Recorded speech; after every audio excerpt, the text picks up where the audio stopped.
Well, that's what happens on days like today. Days like today, all of a sudden, the weather changes, and you're fucking sweating, and you're like, "What the hell's going on?" And then tomorrow it'll be 10 degrees, and you'll be cold again, and you're going, "Oh shit, I just got used to the hot." Transitioning from the car to the house to the gym or whatever it is, it's like I'm always taking something on, putting something. That's why I don't think I could do Florida year round. Yeah, I don't think I could do it. I'm not a big. I can't do the humidity in Florida. When I filmed Flex down in Florida, I remember I filmed him all day. I was sweating my ass off. And then at night, it was probably about 9, 10 o'clock at night, I said to him, do you mind if I go train? Because I was done at his house. Yeah. He had to drop me off at the hotel, and the hotel was a 15-minute walk from his gym in the warehouse. Shit. So I said, do you mind if I go train? He goes, fuck yeah, let's go. Drives me over there. Drops me off, literally walks me into. It was the coolest shit in the world. I felt like a boss. Dude, I felt like such a badass, bro. Drops me off. We walk into the warehouse, turns the lights on. He literally goes like this. He goes, sound system is right there. He goes, hook up a Bluetooth. Shit. He goes, listen to whatever the fuck you want, blast it, doesn't matter. He goes, obviously you know where the weights are. He said, supplement, he had from every company, not even the ones he was sponsored by. He goes, supplement stacks are over there. Take whatever you want. He goes, when you leave, lights, lock the door, fuck shit up. And he just walks out. Gives me a peace sign, just walks out. That's my dream to have a gym like that. Like that was like always like my no matter how much money I had, rich, famous, any businesses, my own private gym. That's always what I wanted. It's the gym model's an interesting one, and I'm sure you could elaborate on it, being that you've been to a bunch of different gyms and you've had part ownerships in a bunch of them and whatnot. Ran a bunch of them. A lot of people tell me, they're like, Nick, you love fitness. Would you ever want to go in on a gym with me as a second business? And I'm always hesitant because I would love to, because I love gym equipment and I love setting these things up and making it your own, and it's fun and this and that. But then on the business side of things, from my understanding, is gyms are mostly a failing business to a degree. Like, you don't make money on them. You know what? You can make a lot of money in a gym, but the problem is for people like us, we want it our way, and that model's not a money-making model. And so what would be the money-making model? The money-making model is appeal to everyone. Appeal to the people that annoy us the most when we're in the gym. The ones that get in your way, that don't know how to use the equipment, that ask a million questions. Those are the ones that spend the money. They're the ones that buy PT. They're the ones that always want a trainer or, supplements or shakes. And they'll spend money to get better, where people like us walk in there, we know exactly what we're doing. Yeah. We don't want help. We don't want education. We don't want supplements. We have our own bags full of stuff. And bodybuilders don't make money, inside a gym. So it's the everyday person. But for people like us that want to open our own gym, we want a bodybuilder gym. Yeah. We want a gym that's going to be hardcore, that's going to be, a Bev's type of atmosphere. Without the name behind it, you're not going to have that following. All you're going to do is have some hardcore gym rats. They're going to come in there, fuck shit up, leave, and you'll be lucky if they pay their memberships. Well, that's the thing. You know what? Now Bev's is $510 a year. Yeah. So what, you get $510 a year. You go there and that's it. You get that. He gets that one lump sum payment and that's it. Now with that one lump sum payment from one member, he's got to fund the gym for the next year. Exactly. It mentally, as a business person, you think about that, and it really, you go, oh shit, you know what? You're right. The only way that he'd be really making money is if he did monthly memberships. Yeah. So where he gets the people on $79 a month and that type of a figure, because then at least you have that recurring income. Yeah, and you have to commit to a contract, obviously. Like at Gold's, where I'm at now, they have a shake bar that can do 15, 20 grand a month. They have a PT department that's not, I love the guys there. They're not, anything out of the ordinary, and they'll do 20 grand a month. It's those supplemental incomes that'll come in once a month that like supplement that membership income. Not to mention the hidden once a year, enhancement fees or whatever it is, that $49.99 or $59.99 times 4,000 or 5,000 members. It's a huge chunk of money the gyms get once a year. And that's primarily, they put some of that money back into the gym. That's a huge profit margin for them. Yeah, but how many put it back into the gym? Because they don't want to. Right. They'd rather just put the Band-Aids on some of the equipment exactly. and this and that. That's why they went from calling it like a maintenance fee to an enhancement fee, because people want to see where that maintenance money's going. And if they can't prove that, you get a lot of complaints. Well, especially after COVID. After COVID, everyone started buying their own at-home gym equipment. I know. And I bought a ton. I don't know, but you had spots to train at, so you were good. This, yeah. But like as far as for me in my area, it was tough because I didn't want to ask Steve to go work out there. I didn't want to, because I'm sure you had those guys. Yeah, you had 1,000,001 of those guys hitting you up. Hey, could I train? Oh, of course. And just take it easy. Right. I haven't heard from you in 3 years, and all of a sudden now you want to use my facilities. People reaching out to my girlfriend saying, "Hey, I heard your man has a gym that's on the low. Can I get out there and train?" And she's like, "I don't even know this person that's reaching out to me to reach out to you." No, no, we're not gonna just let you in. And it got I mean, you were out there a few times. It got like packed out of Oh, control. it was packed. Yeah. Yeah, it was packed. But you know, the crazy thing to me was like there was no outbreak. No. How did that happen? Exactly. It's weird, right? No We outbreak. had no, honestly, the only time we started getting COVID in the gym is when it was actually subsiding and the gyms were open. And we had a few cases here and there. The whole pandemic that we had the gym open, no cases of COVID. It's weird. Yeah, it's crazy. It's fucking Makes you wild. think. Yeah. But like during that whole time, I didn't want to hit Steve up. I know he had all that shit going on, and you guys were so far from me. Yeah. So I wound up buying a Rogue rack for the garage. I bought a couple of barbells from Rogue. I bought a Sorinex power bar. I got about 500 pounds worth of steel plates. Oh, shit. Oh yeah, no, it's the calibrated Even the powerlifting plates, those were going up. Those were like $2 a pound. Yeah, you know what? I saw the deals and I said, you know what? Fuck it. Let me get it now. And I got the assault bike. I got kettlebells, and I got the Cadillac bar from Kabuki. Oh, yeah. Tyler and my boy Gabe bought it for me for my birthday because I was having them train. Right. We're doing fucking walking lunches in the middle of my development, like walking down the street and shit Well, like you know that. what? That's like, if you look back at the physiques in the 70s and early 80s, there wasn't a ton of machines. It was all free weight shit, and you could build a great physique. You It's can. just, it's not as convenient, but it's doable. Yeah, it's tough when I'm doing the Meadow shit Yeah. because he wants you to do all the Oh, right, machines and right, whatnot. right, So yeah. I tried to supplement it when I could. So when the gyms open back up, I obviously still have that stuff in my garage. My mom said, because I'm looking at apartments now, my mom said, what are you going to bring the gym with you? And I'm like, no, it's a 2-bedroom apartment I'm looking at. I can't bring the gym with me. That's an investment that I'm looking at when I get a house. Right. And then I can really outfit it with a lot of great equipment. Exactly. All the supplemental stuff that you want to just add in there that you like personally. Exactly. Leg press, Big hamstring Al. curls. Al, my own. Oh, yeah. So, Fuck yeah. I mean, his home gym is insane. He Oh, has, really? I didn't know he had arsenal one. equipment. Oh, his whole basement's outfitted out. He actually, he had to I think curb his expansion of it a little bit because his kids needed a spot. But he was saying, he goes, I just went all out. And arsenal, high end. I think he has some hoist stuff down there, but it's sick. That's dope. Sick. That's the dream right there. Yeah. I do love going to the gyms, but when I go to Bev's, especially at night, it's tough, man, because everybody wants to talk to me. And it's not that I don't want to talk to everybody. Right. I'm excited to see everybody. If I was a guy that didn't have friends and I didn't, you know what I'm saying? Like, and nobody liked me, and I'd be a little bit more upset. Like, I'm happy that people want to talk to me, but it's like, okay, it's 6 o'clock at night. I got to get this. I got to have a couple of hours to get everything done. Yeah, I got this. I got to get this shit going. I just dropped the dog off. I got editing to do. I got to get podcast clips out. Like there's a million and one things to do. So I'm here to just fuck shit up and go. So that's actually what I liked about the home gym. I liked that I went downstairs, did what I wanted to do, did what I had to do, and then walked right back upstairs and right into my to my post workout meal and just shower and chill. That's how I have it. Like for my cardio, I bought a treadmill, so it's in my spare bedroom. But did you get a Peloton one or did you get a regular, just a basic ass I one? got this when I used to compete, 2013, 14. Okay. It's old. It's like a Soul, It's seen some miles. Yeah, dude. But I just wake up, walk across the hall. I leave my shit hanging on it, put on my sweatpants, my sneakers, whatever. Do my hour of cardio, throw my shit in the hamper, walk back across the hall, take a shower, and I'm good. How nice is that? It's the most convenient thing in the world. No one wants to get up and drive 15 minutes to the gym at 6 o'clock in the morning and do cardio. It's so unmotivating. And believe me, listen, to all my clients out there, I tell you to do it, and you have to do it. But if you could do it at home, it's a million times even more easy. Yeah, it's an easier thing. I was looking at the fuck are they? The assault treadmill. Yeah, I was looking at those, but for another $3,500, $3,000, I can't stomach it. No. I can't stomach it because I want to start running. I bought a running belt for Kenji and I for when it gets a little bit nicer out. Yeah. So I can start doing some shit around the track. You could probably find something too. I mean, like you said, all the people that bought all that home gym equipment a year or two ago, now those treadmills are probably like clothes hangers and stuff in their spare bedrooms. Oh, yeah. So you can get something cheap that someone wants to get rid of. Yeah, I belong to the groups on Reddit. Okay. And a couple of the Facebook groups of everybody building and outfitting out their gyms. Yeah. And what we had to do was Rogue would sell out so quickly with their gear. So the plates would go up or the barbells would go up for sale, and people had robots that would buy them, kind of like they do with the PS5s and the Xboxes. They would snatch everything up.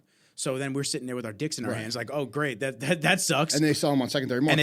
And they sell them for extra price and whatnot. They price gouge. So there was this dude for a while that made this tracking bot, and what it would do is you would put in the code of the item that you wanted from Rogue. Right. You'd put it into the bot, and then all of a sudden, the second that it would be checking 24/7. Holy shit. So the second that it would go in stock, you'd get a Facebook message from the bot saying, in stock, follow the link. You'd follow the link, and then you'd be able to buy it. Oh, wow. So it was cool. And then I think Rogue figured it out, and they shut it down. They shut down the outside tracking abilities. Damn. So, but I mean, Rogue makes I would say the best home gym equipment, hands down. I'd say that I agree. Them and Sorinex. I never use that. Really? Yeah. Sorenex. I'll show you some Sorenex. I'll show you a Sorenex rack. Sorenex has some nice shit, man. They do a lot of the collegiate racks, Okay. and they outfit the entire schools. They do some bigger ones, and then during October they have Squattober. So they do an all squat based. Oh shit. Yes. Squattober. They do an all squat based program in October, and then they have Deadcember, where they do deadlifting. deadlifting? Yeah. It's pretty cool. dope. No, I love them. They're a cool company. You've probably seen their logo. You don't even know it. It's the American flag mustache. Oh really? Yeah. Yeah, I had no idea. Let's see. Racks. I don't know. Just show me something. It's crazy the market that's out there right there for all that stuff. They're definitely more expensive than Rogue, but they make some. Oh wow. Oh no, they make some heavy duty shit. Damn. My boy Mike has something like this, but it's from Rogue. It has like a pit shark. It has all types of like different attachments. He has like I think dumbbells up to 65 or maybe 85, but it's a perfect home gym. That was the other thing. Dumbbells are crazy. Yeah, I know. Dumbbells are crazy price. I was looking at the pricing of dumbbells because I'm sitting there going, I want to be able to justify it. I may not have all the Right. space for it. Maybe I go up by 10s instead of 5s and this and that. Yeah. You were in like $5,000-$6,000 Oh range. yeah, definitely. It's crazy. But it makes you appreciate the gyms that you go to Right. because and of how much they spent on it. Exactly. I mean, dude, the old metal dumbbells that Steve has at Bev's. Oh yeah, I love those. They were like 160s, 180s, Right. and 200s. I mean, what the fuck are those going for I know. for a pair? That's what I was gonna say. Like, it's honestly though, I'd be surprised if they were as high because not that many people can use them. Yes, yeah. You know, I wonder what the demand is for weight that high. Like, I mean, I haven't pushed weight like that since I was probably in my 20s or like early 30s. But it's very rare, at least maybe at Bev's, but at a smaller gym, you see people go that crazy. Yeah, I definitely don't see people dust them off a lot. I use them a lot. I Yeah. use them for rows. Right. So I hit dumbbell rows with those I'll usually do like sets of 6 or 8. Yeah. And then if I'm feeling really good, I'll jump to the 200s and just feel shit. like a complete animal. I can't do without the wraps, I can't get it up. Oh, no. I can't get up without the wraps. My friend was doing it with us, and he had the liquid chalk. Right. And he was rowing the 160s with it. I'm like, dude, your grip must be crazy. When I was younger, I was pretty good. The heaviest I could handle without a wrap was 170. But like ProFit or it was Deer Park Golds at the time, they had 180s and 200s. Yep. But I couldn't even pick those up without a wrap. I belonged to that when it was Deer Park Me Golds. too. That was my first. I was 21 years old. I signed up. 24 hours. I Yep. was training. That's when I was getting ready for. It was gonna be my third show, and I was working at Apple during the day, and I was going shit. there at night, around 11 o'clock at night. Yeah. On 30 grams of carbs, deadlifting. That's when I was doing deadlifting 3 to 4 times a week. Oh, really? Oh yeah. The coach that I was working with, the doctor down in Florida, he had me doing tons of compounds, but I was also doing 30 minutes of cardio a week. That's and it? I was diced. Oh wow. Yeah. Didn't take anything, didn't That's do great. anything. Yo, dude, it was crazy. Didn't take anything, shit. didn't do anything.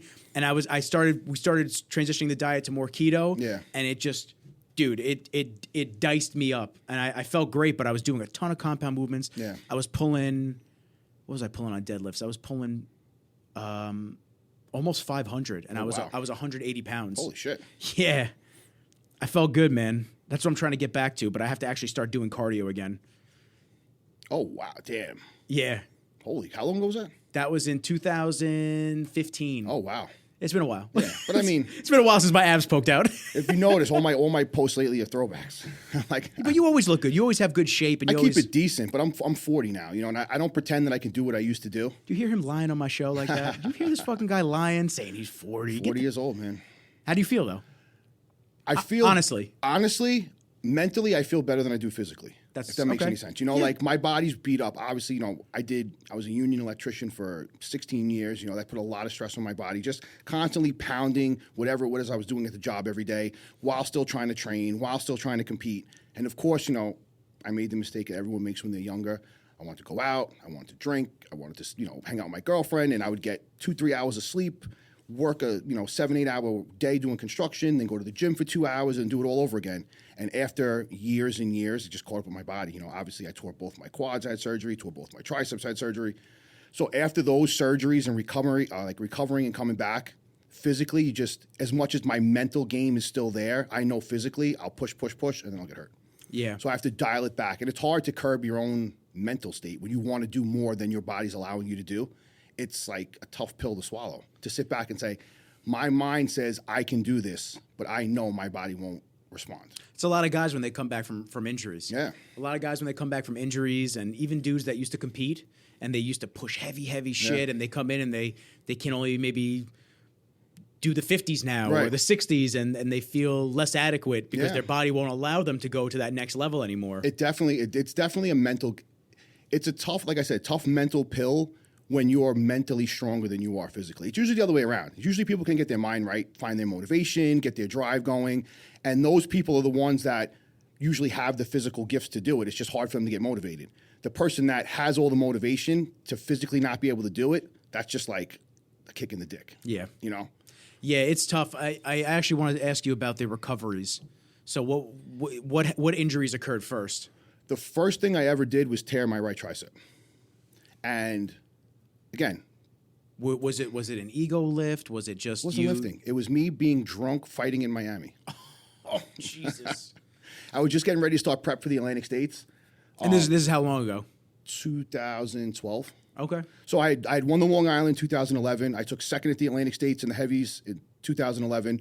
And then I was like, all right, you know what? I know what I need to do. I know what I need to work on. Put on a lot of size in the off season. I was just getting ready to start my prep again for the Atlantic States. Went to Miami, got into an argument with some kid. One thing led to another. Got into a fight. Tore my tricep. And you tore it on a punch, or you just tore it like, damn, bro?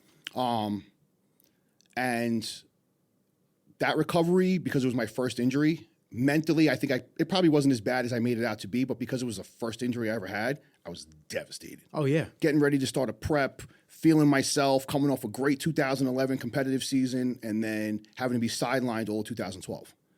And then got back in the game in end of 2012, beginning of 2013, prepped, wound up doing the Easterns, placed, I think, 6th in the heavies. That was the year, God rest his peace, but George the Bull was in that show, a lot of good guys. Nick Medici, they were all in the top 5. Nick's making a comeback. I know. I was actually helping him for a little while last year. I love Nick. Yeah, great dude. Oh God, I love when I see him at Bev's at Yeah. night. Great guy. He's gonna hop on before the next show. He's gonna hop on and talk about everything. And Good. I mean, he's the shit, man. yeah. I saw him and Mazzotti training the other night. I said, holy shit, is this 2012 right now? 2013? Yeah, and that's what it was, 2013. So all those guys were in the top 5. I missed that, and I realized, I'm like, you know what? I'm 6 foot, a little over. I weighed 217, 18 pounds, and these guys are all 5'8", 5'9", 220, 225, just making the cap. I was like, I have to put on more size, So I ate, grew, got to about 260 in 2014, and I was like, all right, I feel like I'm good. Fell on the job, tore my quad. On the job? Yeah. How'd you fall? I was trying to bend a piece of pipe. It's weird. Like I had like a hand pipe bender, and I was on top of a roof in the Verizon building over in Garden City, and I was just trying to bend, light and easy, put like a 90-degree bend in a piece of pipe, and the shoe of the bender slipped off, and I stepped backwards, and my leg buckled the wrong way. Really? Yeah. I was about, like I said, 260, probably had on, 20 pounds of tools and work boots and everything. So it was all the weight on top of you. Just on one leg on a bad little, and my knees weren't the best to begin with. I'm sure I had a lot of like cartilage damage and tendon damage just from squatting heavy. I was that kid with chicken legs growing up. So I was like, I got to squat 3 days a week and, as heavy as I can and whatever. Never wrapped my knees because I thought that was like pussy shit back then. So as I got older, it just had the wear and tear. So that was a horrible surgery, What is a recovery like from a quad tear? Because I'm asking because there was a kid actually at Bev's. Nick Lane. The cop. Yeah. You heard about it? He called me as soon as he did it. Oh, I was there with him. Oh, really? What was the injury? He tore his quad. Damn, bro. Yeah.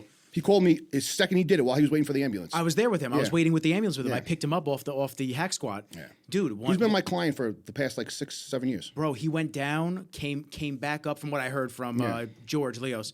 Came down, went back up, second one, like he said, like a pop as if he was cracking his knuckles, and he went right, the sled went right down. Yep. So when I did it the first time, I thought I broke my leg. There was no bruising on his quad though. Not immediately, no, but the next couple of days it's probably horrible now. Really? Yeah. Mine, I thought I dislocated my kneecap because I tore actually my patella tendon the first time. So my kneecap shot up on my quad. And the ambulance came. I was on the job, so they took me to the hospital, and the guy's like, "Oh, I think you just dislocated your kneecap, whatever, blah, blah, blah." They're playing around with my leg, and I had no movement from the knee down. I couldn't lift my leg up. I couldn't bend my knee. Got MRI the next day. The surgeon was like, "This is bad." So I had surgery done, repaired the tendons. And I was in a full leg cast for 6 weeks before I was even allowed to bend my knee because the tendon, he said it was like mop ends. It just exploded like this. And they had to fold it all back together, anchor it in, suture it all together. They used like a piece of like mesh to like go over the tendon on top of that just to reinforce it. Sometimes they use mesh with stem cells. Oh, shit. There's a lot. I've heard of that from a couple of different doctors. They use actually like a mesh technique with stem cells. I wish I would have got that. And it heals the whole area and rejuvenates the area that it's going into. I had like PRP from, just like the platelet-rich plasma, which I don't know how well it healed it or whatever, but it was a long, grueling process. And then to watch your leg shrivel up to the size of your arm. And how quick? And I mean, it was over a couple months. Yeah. And you said you had the cast on for how long? 6 weeks. 6 weeks. 6 weeks in the cast, and then I was another like 6 or 8 weeks in a brace.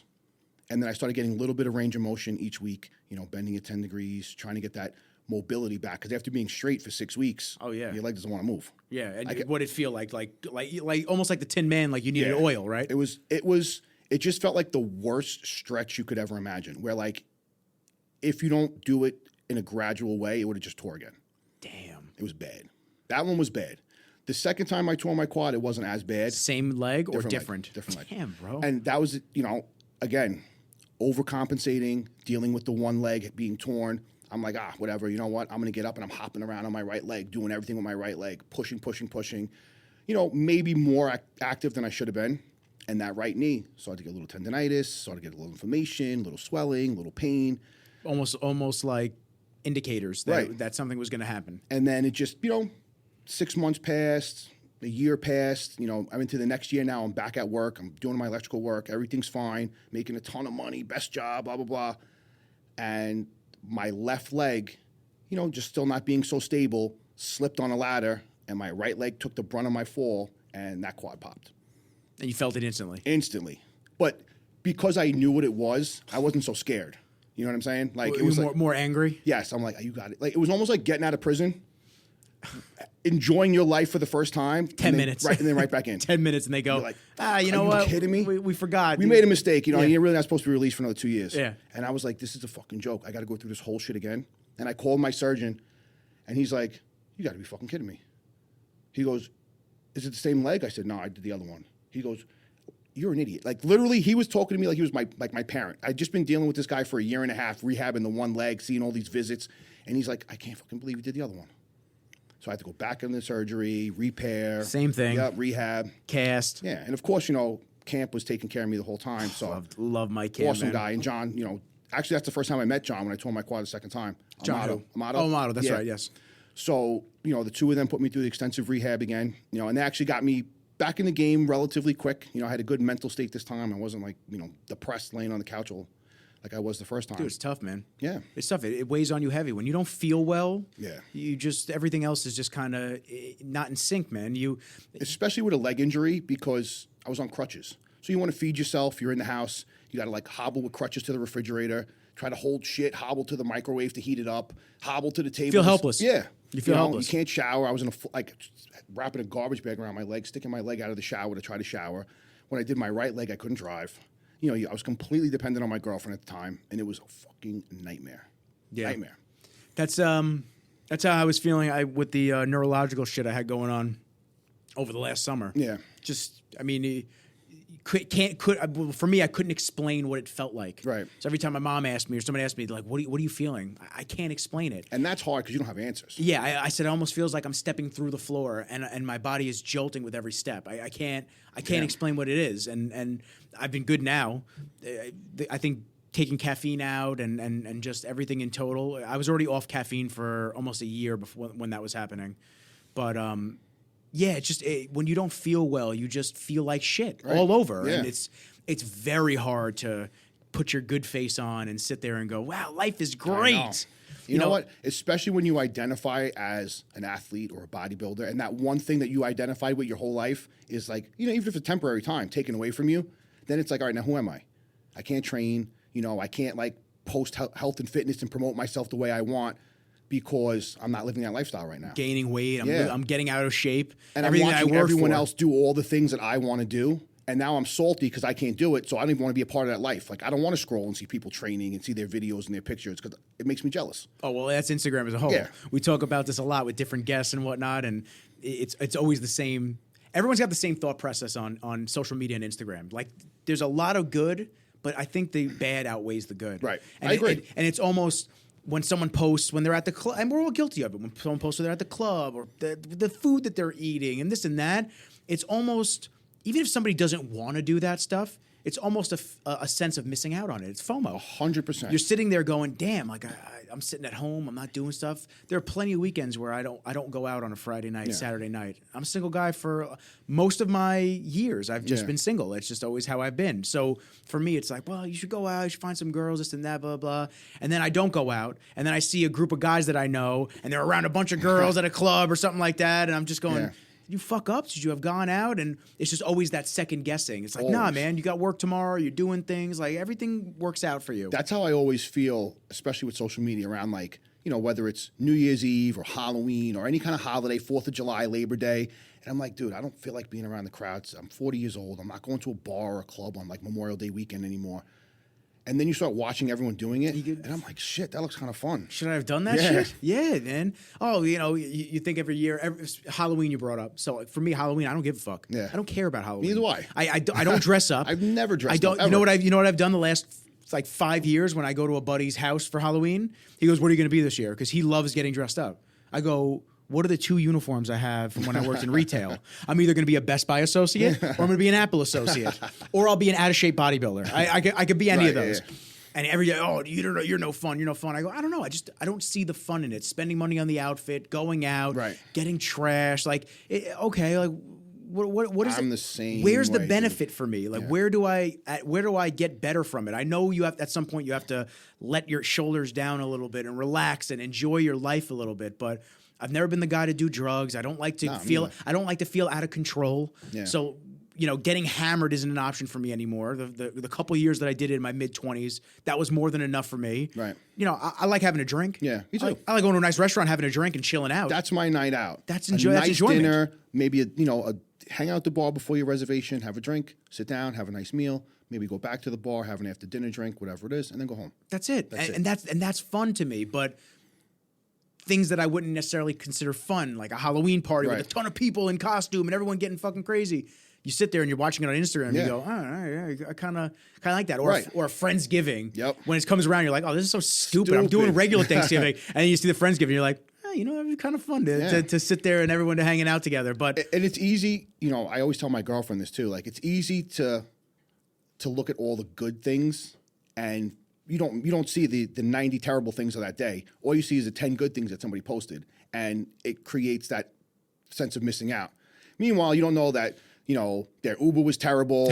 Someone got caught in the rain. You know, this one got robbed. This one threw up all over themselves, because nobody shows that. No, of course not. They just show like the group photo of everyone having a great time. It's the highlight reel of everything. That's what Instagram is. It's the highlight reel of everything that's amazing. But you know what? It's funny you say that too, because I always call Instagram the highlight reel of life. But every once in a while, I like to look at my own highlight reel. Anytime I'm feeling like, damn, like, again, depressed, missing out, things I didn't do, you know, this guy's killing it, that guy has so many clients, this guy just got a new house. You know, you go back on your Instagram and you watch some of this shit and you're like, oh, I forgot I did that. Your little victories. Right. I'm like, you know what? I forgot, like, you know, about that show, or that time that this client won the overall, or, you know, I got this new car, or whatever it is. You know, you go back on all that and you're like, you know what? It is a highlight reel, but those are all real things that I did.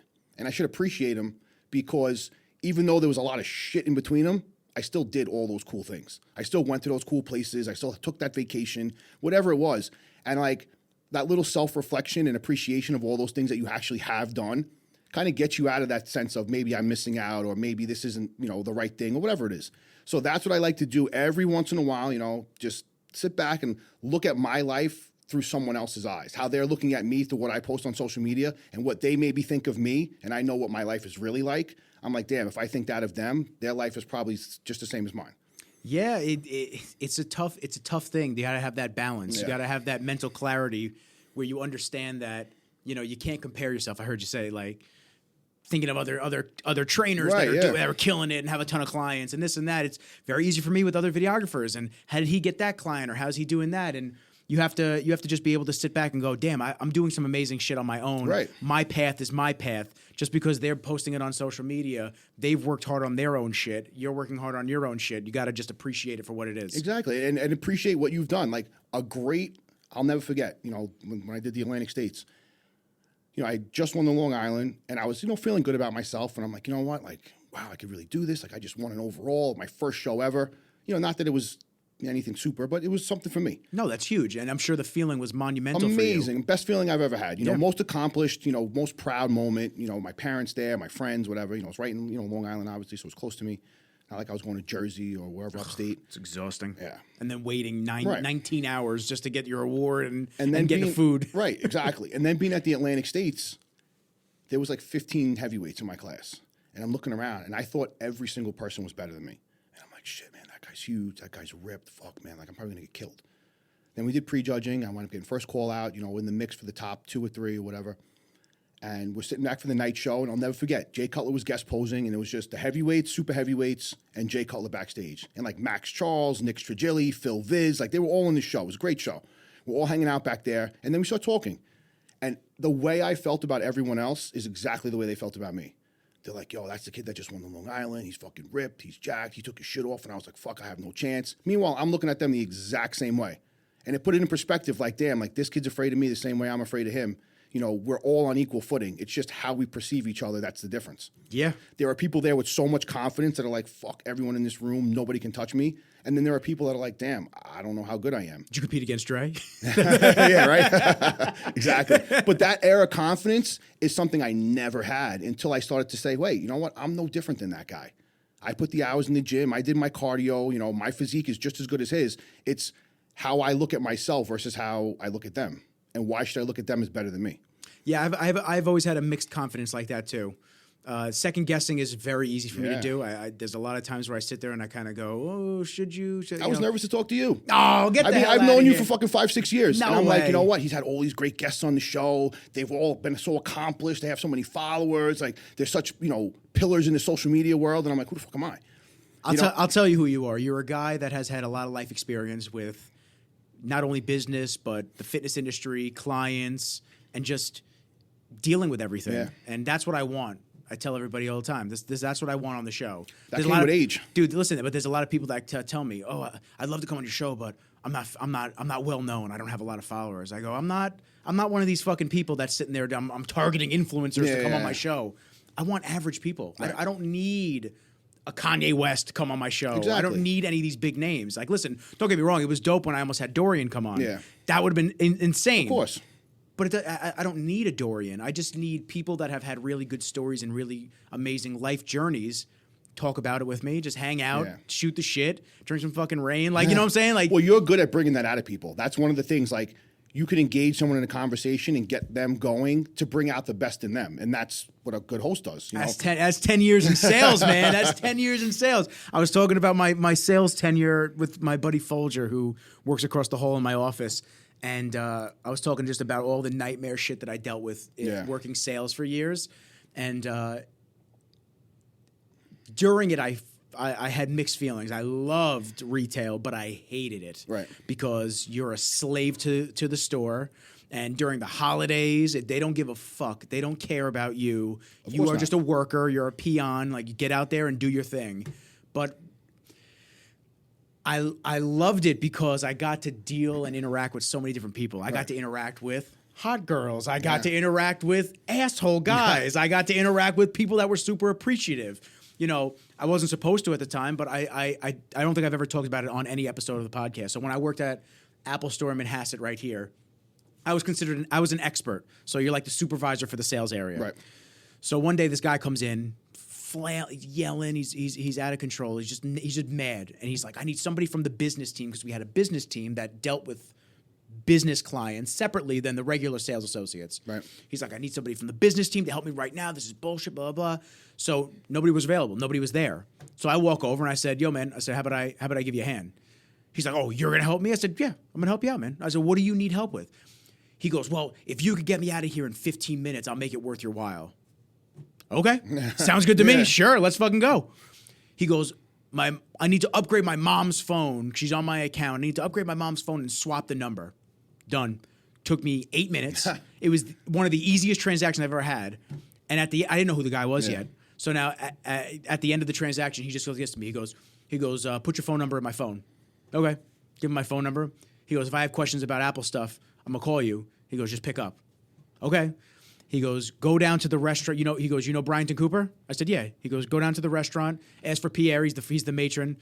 Tell him you're Nick, and he'll have something for you. Okay. After my shift, I drive down there, walk in. I'm like this is in 2009, 2010. I'm a little kid. Yeah. I'm like 18, 19 years old. I walk in, Pierre. He goes, yeah, here you go. This is from George.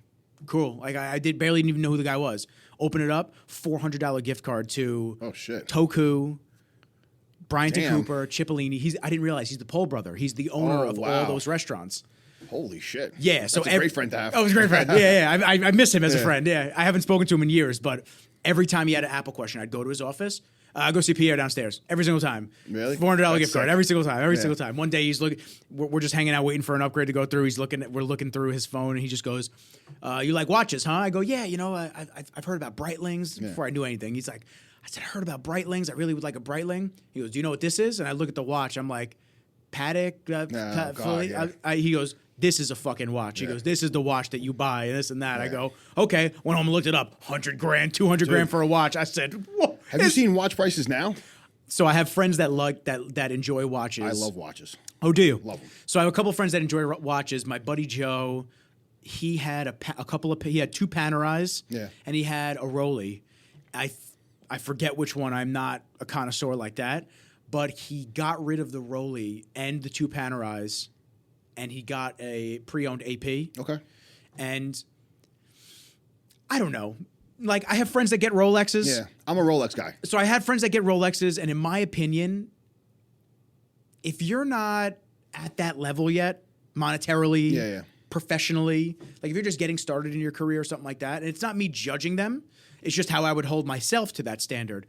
I wouldn't be dropping 10, 20, 30,000 on a watch. Right. I couldn't fathom it. No, yeah, I get it. I'd rather put it into the business. Right. So when I see my friends get watches like that, and they're making monthly payments on it like it's a car. Oh, fuck that, no. I'm like, did you? Well, my accountant said it's going to appreciate, and I could sell it any time, make money. Okay, but what if it doesn't? Right. What if that stops, and now you're in the hole for that watch, and you're not able to sell it for some reason? That's definitely not like I said. You get them to appreciate them and just wear them. Right. The first Rolex I ever bought, I was like 25 years old, and I got this, just what everyone else does, fucking jeweler special with all the stupid ass gaudy diamonds, aftermarket crap, and the watch was worth less than a Rolex with none of that shit because it was all aftermarket crap from a jeweler, and I didn't know at the time. I was 25. I wanted you thought it was authentic. Right. I spent like $4,000. Now I sold it 15 years later for $3,000, so it wasn't like a huge loss on that. But then I started looking at actual real Rolexes from the retail dealers, none of this aftermarket shit, none of the, flashy diamonds and like nothing like that. And, I bought my first one, or my second one, or my third, whatever it was, and they all started to appreciate in value. And now I look at them like investments. If you could find a Rolex for a retail price right now, you're looking at anywhere between 50 to 75% markup in the secondary market. How much are they going for now, roughly? You could take, if you pick a model, let's say like... Just give me a basic model. So there's like a Rolex Daytona. It's white gold. I know that. I know the model name. Okay. The original retail price was $27,000 when it came out. Now they're going for about $60,000. Damn. Yeah. And that's new, so that's if you've never worn it. Even the used ones. Not when you get down into the 2015s, 2016s, but anywhere from 2018, 19. I think the year it came out with the Oyster Flex was 2020 or 2019. So from then up. Okay.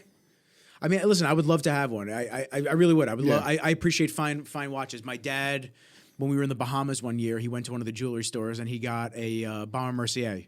Beautiful watch. Beautiful. It was cool. Yeah. Authentic. Came with the slips and everything like that. He just got it without the tax and everything like that.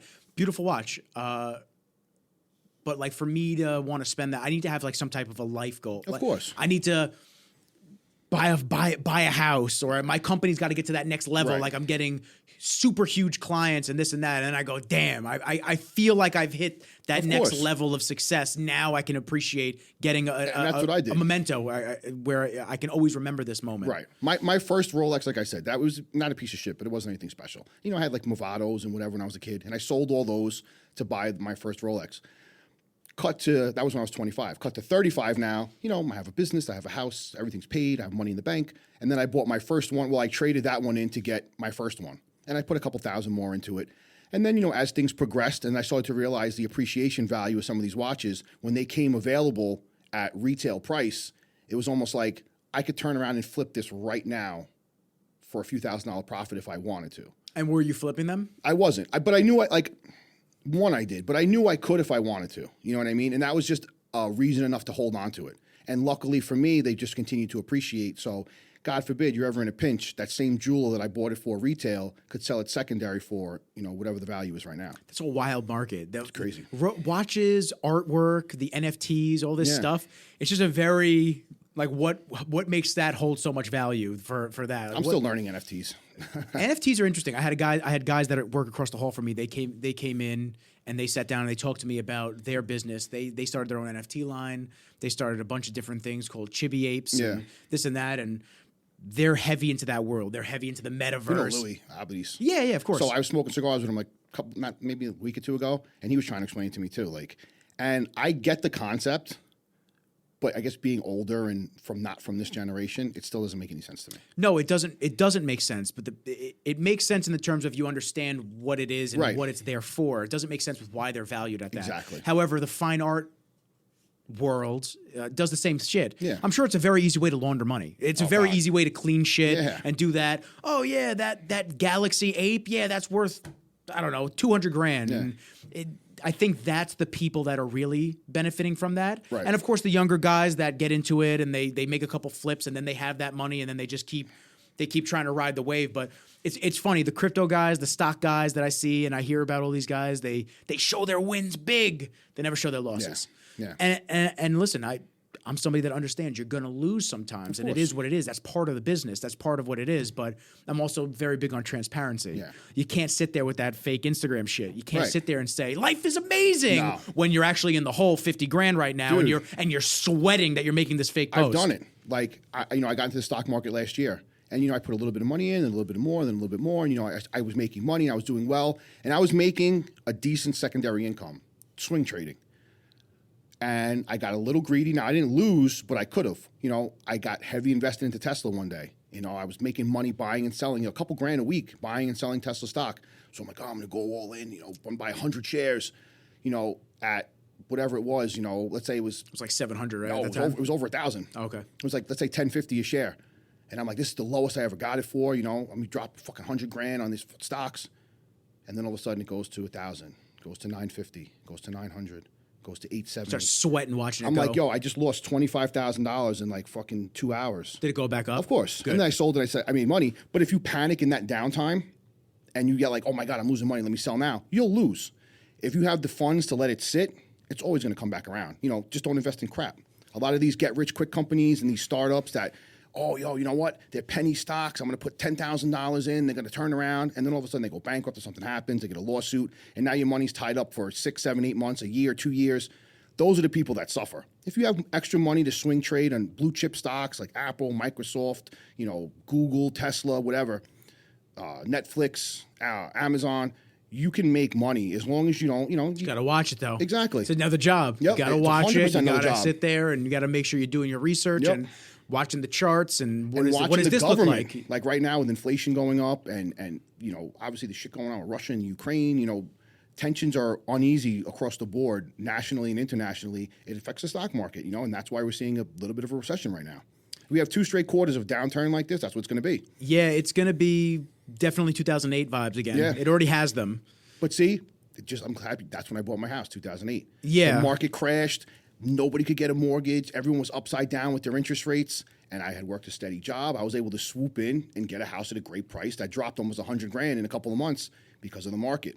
Well, that's funny because a lot of the videographers that I know, they don't, well, I won't say a lot of them, a handful of them that I know, they don't do the taxes the correct way. Right. And they constantly ask me, Nick, what do you show each year? This and that. What do you? I log every transaction unless I get cash on the rare chance a client gives me a couple $100 because I did something on the side, a quick little thing.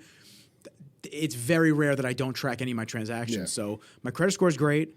I track every one of my transactions. My taxes are done every single year. So for me, when I'm ready to buy a house, my mom's also a mortgage broker. It's going to be very easy for me, which is kind of like the limbo that I'm in now as a side swoop. So I'm in that. Do I rent an apartment for $4,000 a month, or do I try to get some money scraped together and just buy something? But even the ones that are $400,000 or $500,000 are shit right now, dude. It's literally armpitville. Just give it another 6 months. Once interest rates climb up, and that's what I feel bad for. Like, and listen, I'm no expert in this shit at all, by any stretch of the imagination. But the people that I see overpaying for homes now, dude, they're going to be upside down in the next year on what their house is worth versus what they owe. You know, you put down 3%, 5%, 10%. Let's just say 10% on a $500,000 house right now. You know, so you put $50,000 down. Now you have a mortgage for $450,000. All of a sudden, by next year, your house is worth $400,000. You have a $450,000 mortgage with a house that you overpaid, over asking for, and you still have all the work that you have to do to it. Right, and now it's only worth $400,000. So you're $50,000 in the hole. You're $50,000 done with your fucking down payment, and you have all that work to do to that house. I'm stressed just thinking about it. Stressed, man. I'm just fucking stressed. But it's something you got to think about. And like, at my younger age, I had no fucking clue. You know, I used to think like, oh, you know what? When you get old, you just figure shit out. And no, you don't. You still learn every single day.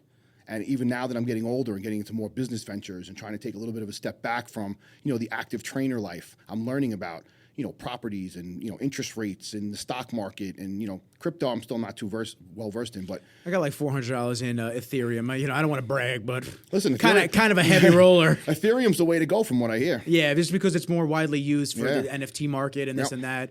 A lot of people that had Bitcoin, they transfer their Bitcoin to Ethereum to then people say that's going to NFTs. surpass Bitcoin at some point in time. They probably will. Yeah. They probably will. Listen, I only put a couple $100 in. I don't feel comfortable losing potentially money. Yeah. I won't put in any money that I'm not comfortable losing. So for me, a couple $100 here and there every couple of months, if that, we'll see what happens. But for me, you're looking at where my money goes. Everything in here, and that because this makes me money. Right. So for me, it's like this is where I have to look at things. The one thing I will always recommend to anybody, and this is what I was taught younger when I was in the union, especially, you know, I started putting into my 401k.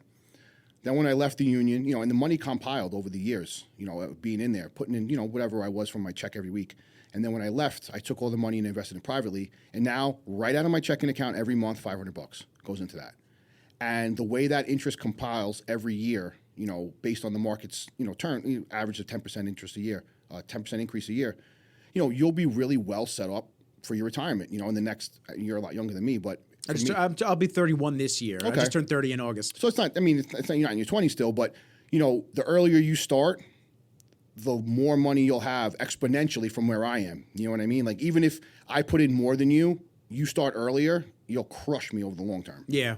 That's what I have to get better at because all my money goes into my business account. Yeah. So even since I've started this, I don't pay myself. Right. So everything just sits in my business account. And then from there, I pay the credit cards, I pay car and this and that. I pay everything out of that. So realistically, my personal checking hasn't really seen any action in a while unless I get, you know, money from a relative for a birthday or something like that. And I just throw it right in there. But that's far and few between. I mean, I'm a grown ass man. I tell them, please don't buy me shit.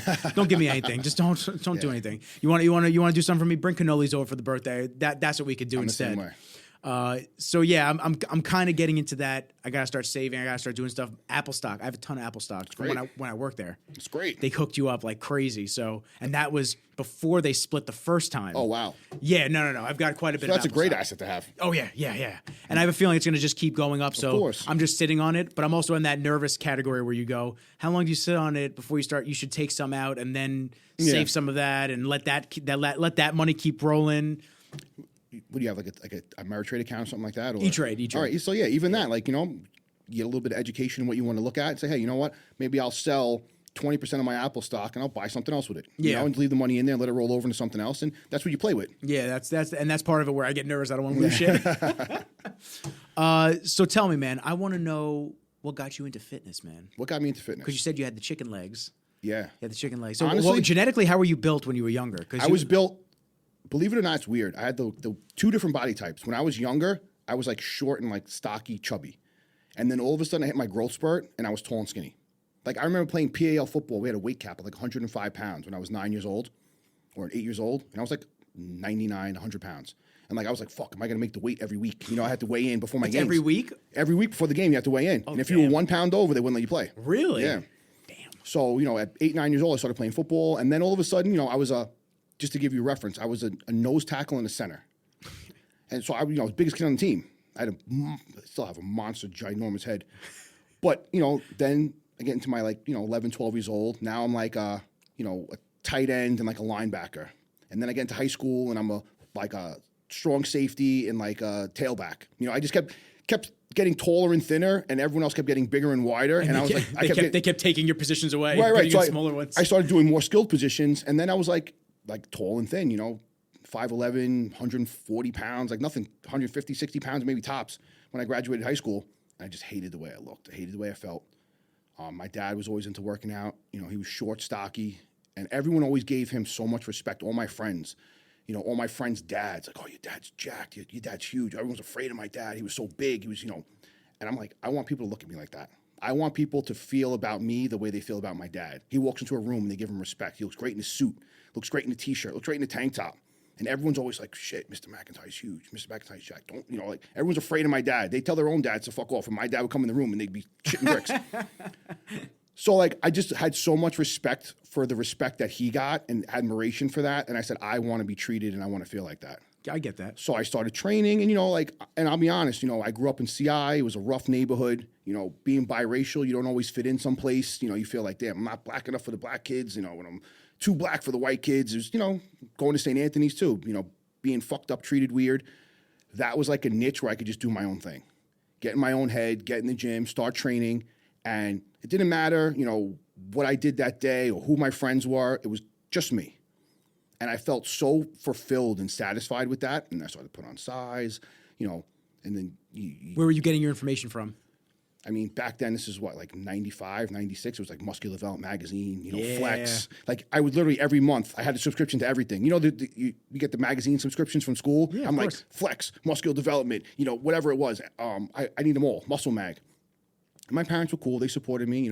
My dad's like, listen, this is what you want. We'll get you some Metrex, weight gainer, and we'll get you That some was the shit back Animal then, Pack man. vitamins, and I was like, shit, all right, I'm ready to go.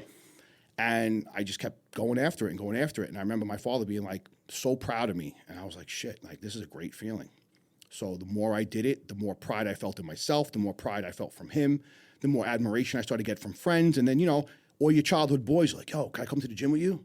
And I'm like, yeah, fuck it, let's go. And all of a sudden I'm training people and they're looking up to me for nutrition advice and training advice. And I'm like, I don't really know what the fuck I'm doing, but it's working on me. So this is what I'm doing. Well, wing it and try it on you. Right. And then little by little, it just started to really stick. And I started to become known for that.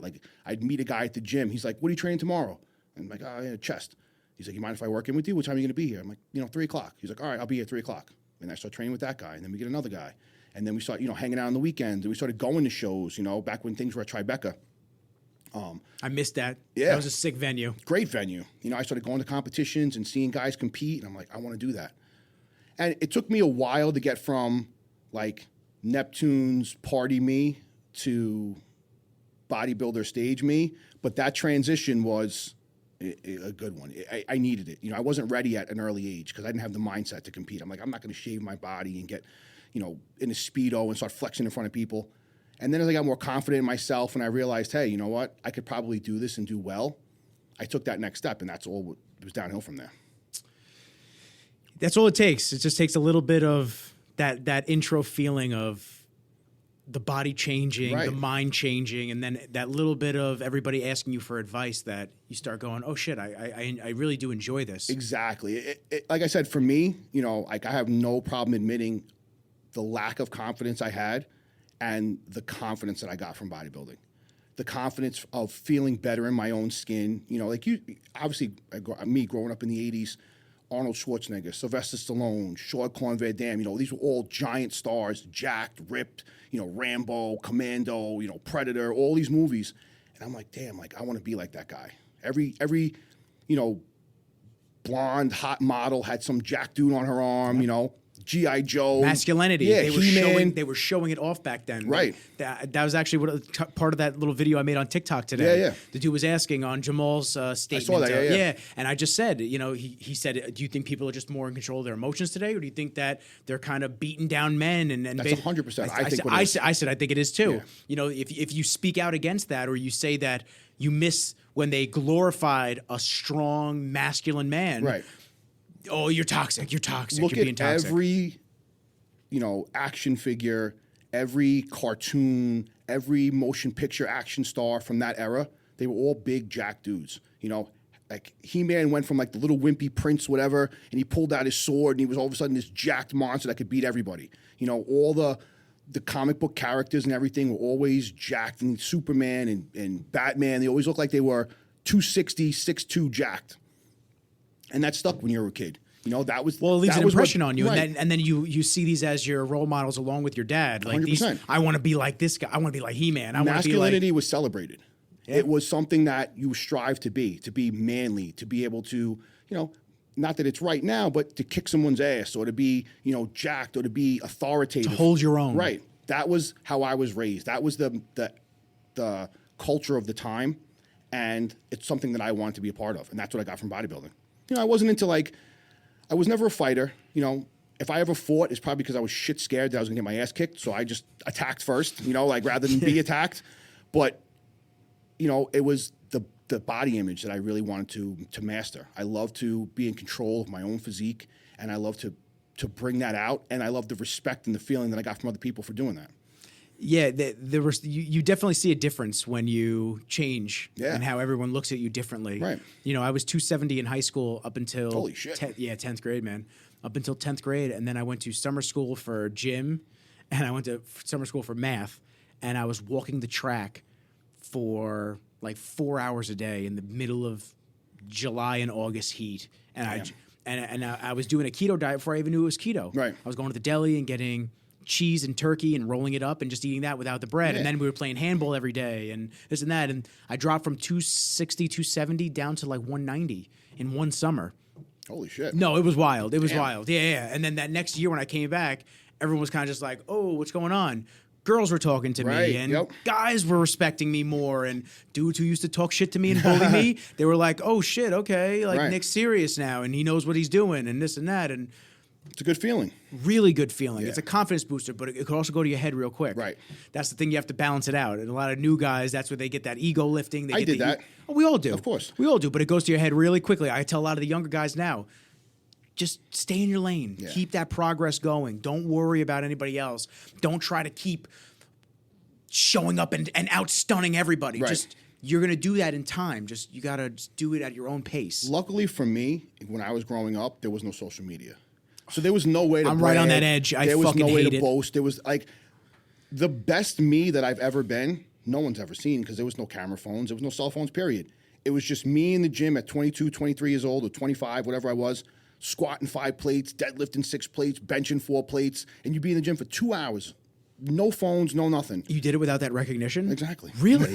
Without posting it to Instagram or MySpace back then? Exactly. Before that? MySpace wasn't even a thought then. I know. And it was like, you just did it because you loved it. You didn't get any credit for it, but the credit and the respect that you got was real. Because people didn't see it through social media. They saw you physically do it. You were in the gym every day. And all of a sudden, I remember guys from Deer Park at the time, older guys that I looked up to that were competing. And again, competing wasn't so regular either. There was only bodybuilding. There was no classic. There was no men's physique. There was no bikini. There was no wellness. There was men's bodybuilding, women's bodybuilding, and I just think women's figure at the time. Maybe. I don't even know if that was around yet. That's how unpopular it was. So it was, if you trained and you were in that competitive world or that hardcore world, it was a very close, tight-knit thing. And a lot of older guys would take me under their wing, like Jerry Scalisi, or even at the time, Johnny Moy and some of those guys, they'd say, hey, kid, get over here. Let me see what you got. Take your shirt off. All of a sudden, I'm like, oh, shit. I know who that guy is. And you flexing for him, and he's looking at you like, you got a good physique. You ever think about competing? And you're like, I don't know, whatever, maybe. But in my mind, I'm like, if that guy's asking me, it's because I could. Yeah. And that was better than winning a show. That was better than, any kind of accolade I got, just having the respect of someone that I looked at as, an idol for that era or that time period. So, all those things combined were just my motivating factor to keep me going all the time. That level of admiration and respect that I started to feel from some of my peers or people that I looked up to. I was listening to a podcast recently. I forget whose it was. I got to remember. But somebody was talking shit, and they were going, put the fucking phone away. Yeah. Like, stop taking. You don't need to take a picture of every time you flex in the mirror or every time you do something. And listen, man. Some of these people used to hire me. Yeah. I don't film a lot of amateurs anymore. I really go directly to companies now. Right. That's who I work with. So for me, and then they get me in touch with like the elite of all elite athletes that they're sponsored with. But when I used to do the videos and photos for people, just the regular average Joe at the gym or something like that, when I first started, there was always a side of me that was like, man, this is literally like a dick measuring contest. Yep. And that's really what it winds up being. It's like how good can I look? And this is before everyone started doing videos. So I was kind of right at that forefront for fitness videos. So all of a sudden people were like, oh shit, Nick could make a video of me working out. Yeah. And that's better than my cell phone. And they would have me do it. And then, put this song to it. And, I got to look really good for it and this and that. And, I would have a lot of times I'd have to remind people because I was filming with Arash and Kai, and I have to remind people, I'm like, you expect your video to come out like theirs. And don't get me wrong, it's going to be great. But you don't look like that. Right. We have to get that mental expectation in. Like, everyone's got body dysmorphia. Some dudes think they look bigger. Some dudes think they look smaller. I always think I'm fat, no matter what. It doesn't matter to me. I'm always fat. But I have to remind people, like, you don't look like a large, jacked Arash. Right. You look great for you. But when you see your video, don't think that it's gonna make you look like him. Correct. Yeah. And you didn't work out with the same intensity that he did. Right. And do you know why? Because he's not doing it for the social media recognition. He's doing it because he's getting ready for the fucking Olympia. Exactly. And he's got his head in the game, and he knows all the other guys that are competing across the country, across the world. They're all bringing their A game. Right. And that's what's in his mind. If I don't give 120% this workout, they're going to give 120%. I'm going to be behind now. Yeah. I got to keep going. Yep. So it's a mentality difference of... And I think I think a lot of people compete nowadays for the social recognition. Dude, more I was just going to say that. Yeah, more so than even wanting to actually compete and become a pro. Well, that's what that was my whole thing when I started competing, or even when I started watching bodybuilding competitions. I think maybe RX Muscle was the only, social media outlet or internet outlet that covered any amateur shows. I worked for Dave in 2012. Okay. Yeah, I did my internship at RX. Oh shit! All right. Yeah. But that was my only internet outlet for that, besides magazines and stuff, which didn't really cover amateur shows except a few nationals or whatever. So everything we did, it wasn't for any recognition on any kind of platform. It was just for your own self-recognition or for the admiration, like I said, of those people in the gym that you looked up to. That big guy that I saw train every day since I was 18 years old, and now I'm 22, 23, and he asked me if he could work in with me, or he's asking if he could train with me the next day. I'm like, I've been training my whole life for that fucking moment. Yeah. All I wanted was this guy to notice me. This guy that I know competed, that I know he won a show, I know he was a pro or a top national guy, to say, shit, that kid over there looks pretty good. I'll train with him. I'll help him out. And that meant everything to me. I fuck a like on a picture or a post or something. There wasn't a thing. So that had no relevance in whatever I did. It was just those little accomplishments every day in the gym that made me feel like, kept me going and motivated. And that's what I feel like a lot of people don't have anymore. I laugh all the time, someone posts a picture and they get 1,500 likes.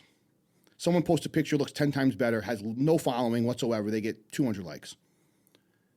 That fucking guy with 200 likes is a million times better bodybuilder than this kid with 1,500 likes or 2,000 likes or whatever he has on his page. But this kid has no sponsorship. This kid has no fucking, social media following. This kid has no money. And this kid's getting paid, he's getting sponsored, he's getting all this. And it's like, where does the balance lie? Like, you should strive to be a great athlete because that's what you want to be. But this kid's subpar, but he just has the media presence and he's making money and he's being successful and he's looking like he's living the life. So I feel like a lot of these top athletes or people that could be top athletes, instead of training that way, they train or they push themselves to be this guy because he's more recognizable, he's more well-liked. Look at even social media when you have people that have never stepped on a bodybuilding stage with 1 million plus followers, and you have people that are like for instance, like Dre should have 5 million followers. He's the most winning men's physique bodybuilder in the world. To me, has one of the best physiques in the world. But you get like a guy who's never stepped on stage, but he's just a social media sensation, and he has 2 or 3 million followers. So what do you do? Do you aspire to be the social media guy and make money and be successful and do this, or do you aspire to be the top athlete? Depends on what the goals are. Right. It depends on if you really got into this sport for the love of becoming a pro. Yeah. Because I feel like a lot of people don't. Well, the other problem with that too is, like, back in the day, you had amateurs with great contracts, Weeder contracts, MD contracts, whether it was Twin Lab or Muscle Tech.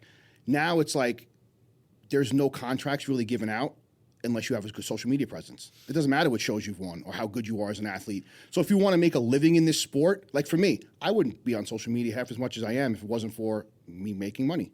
I have contractual obligations to Condemned. Not that I have obligations with Tony, but, things to promote hummus, promote my own businesses. So if I don't do that, or I don't show my athletes or show what I can do, I won't make money. Yeah. And unfortunately, it's a tool that you have to play the game. It's all about ROI. Yeah. And it shifted, especially in the fitness industry, and I watched this shift occur because I'm in the age of when social media was just starting. Right. So I saw both your generation and the new generation, and I'm kind of right in the middle of that. I'm in that gap year. Yeah. So I try to explain this to athletes a lot that I work with. There was a person that will go unnamed for a company that was starting out, and they were paying him a fuck ton of money, plus housing, plus... No. Like, it was insane, the deal that this person had. And he would maybe give pushback on when and how he had to post and this and that. And my explanation to this person was, you're getting paid more than some people's salaries a year to just post about a supplement company. Right. I would literally be posting every 5 seconds. I'd be taking a shit, and I'd have the shaker bottle in my hand going, yo, I drink this protein when I'm shitting. I drink this when I'm in the shower. Dude, I would be promoting it of course. everywhere. You're making 6 figures to talk about this. That's all and you have another job. You do other shit. Yeah. So on top of all this money, you're still making a ton of money. It has shifted from getting just amazing athletes to we need social media presence and we need influencers. And the reason that shift occurred was because, let's say Bob was signed with Muscle Tech early 2000s before social media really took off. Bob has an unbelievable physique. He's unbelievable. He is an Olympia contender. Unreal. But over the course of those years, Bob didn't really bring in any sales for the company.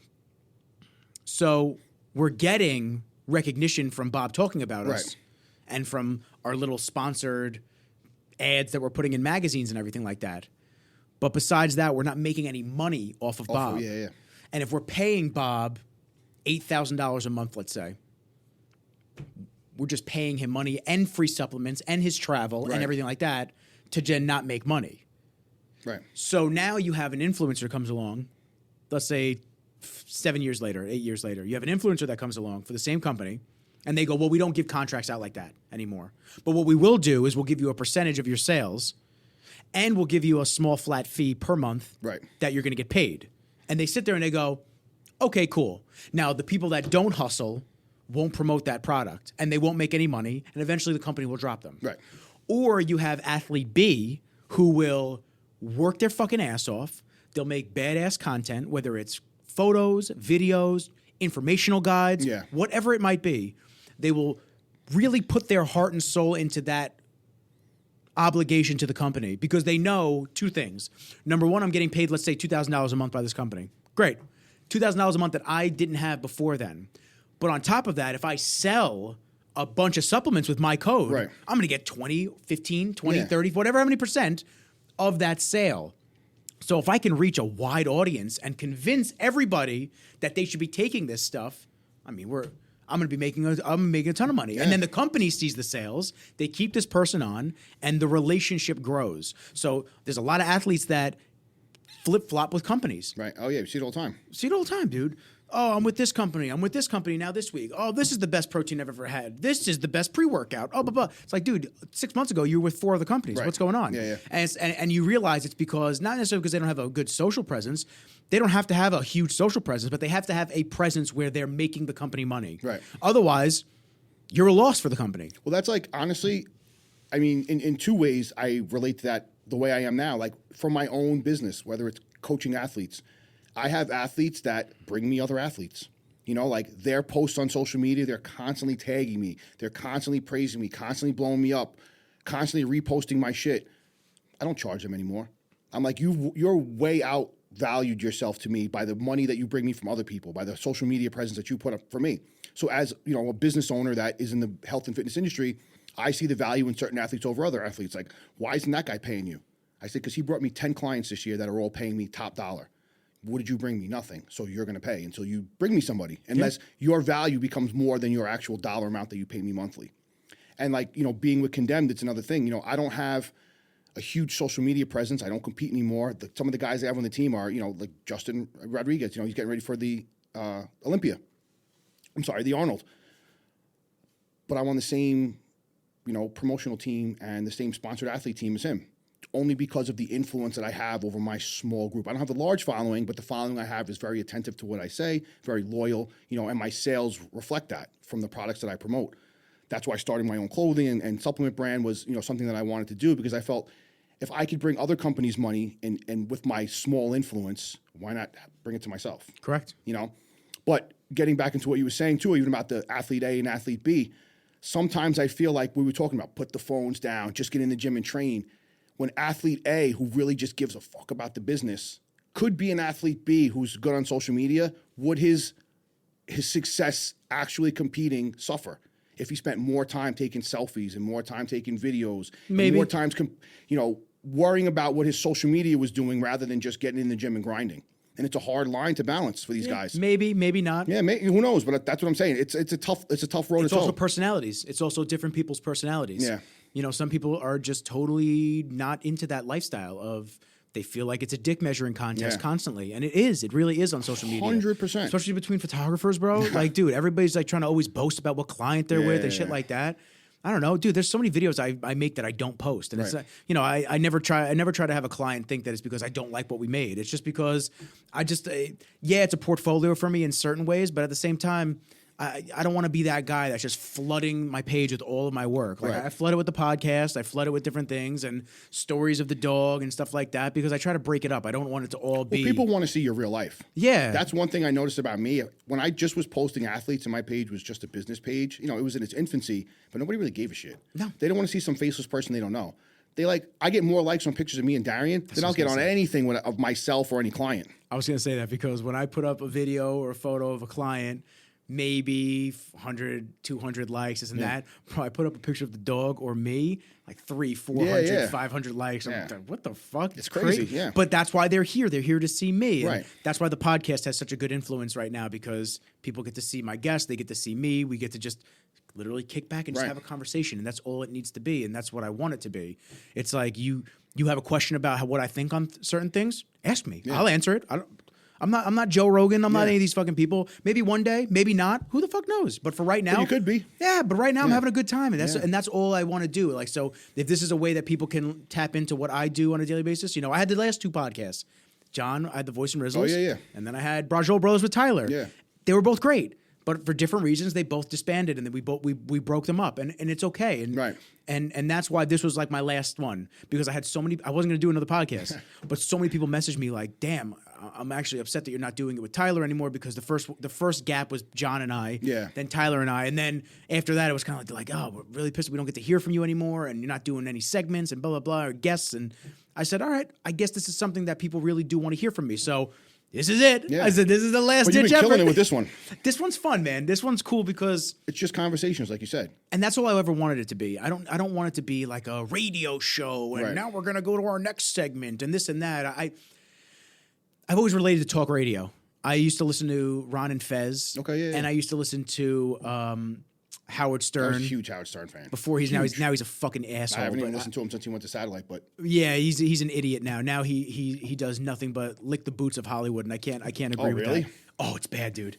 Yeah, wow. No. The guy 180. Dude, the guy who's big on free speech and fuck everything is that. Now he's not the FCC. Nope, not anymore. Now he's licking everyone's boots. So I'm good on that. Yeah, I used to have Sirius just for him, and I have it now for the rock stations. I don't even have his channel logged in anymore. Holy but I don't know. I was an only child.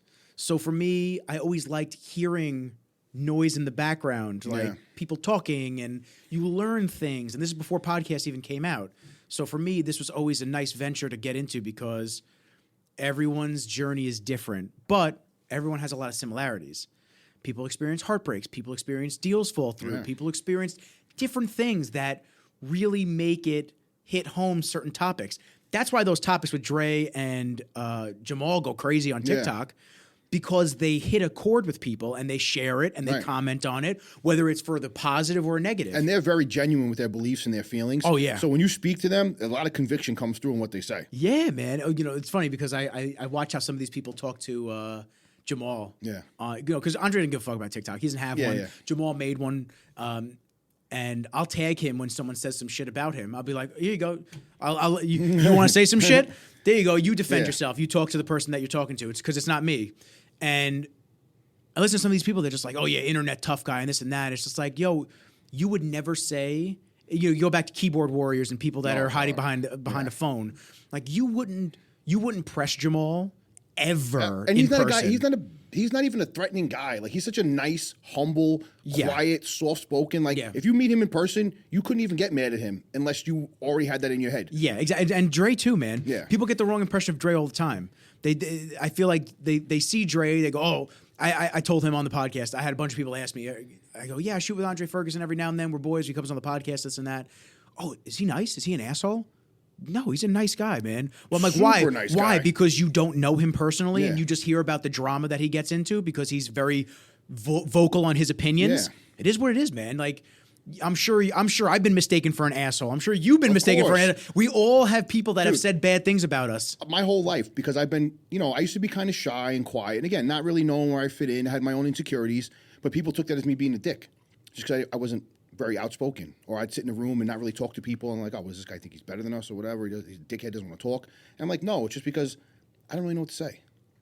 I was nervous. I was insecure. I was shy. So I kept to myself. And that's why I love bodybuilding, because I didn't have to talk to anybody. Like I played football and shit, which was fun, but bodybuilding was my own thing. I didn't have to talk to anyone. I didn't have to be on. I didn't have to be, judged. I didn't have to be evaluated, and obviously until I started competing. But it was just in my own head while I was in the gym for whatever 2-3 hours, whatever it was a day.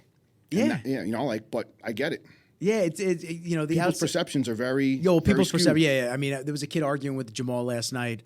He was saying, yo, this old fool ain't about it, this and that, blah, blah. He's not about that life where he'd have to stomp somebody out, this and that. I go, yo, you have no clue that Jamal used to train Chris Weidman. And he's a world-renowned strength and conditioning coach for boxing, fighters, and everything like that. But that's how I met him. I'm like, oh, hey, but like, I literally comment to these people and I just go, damn, you got us. Yeah. You figured us out.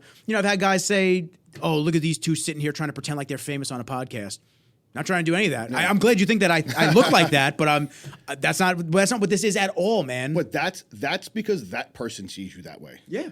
And it's an insecurity in themselves where they go, 100%. oh, another person trying to do something that maybe they said they were going to do years ago. I said I was going to start a podcast years ago. I still haven't started one. And look at and this person's getting thousands of views and followers and this and that. I don't know, man. Why don't you fucking do the work? Exactly. Put the work in and then you'll fucking do it.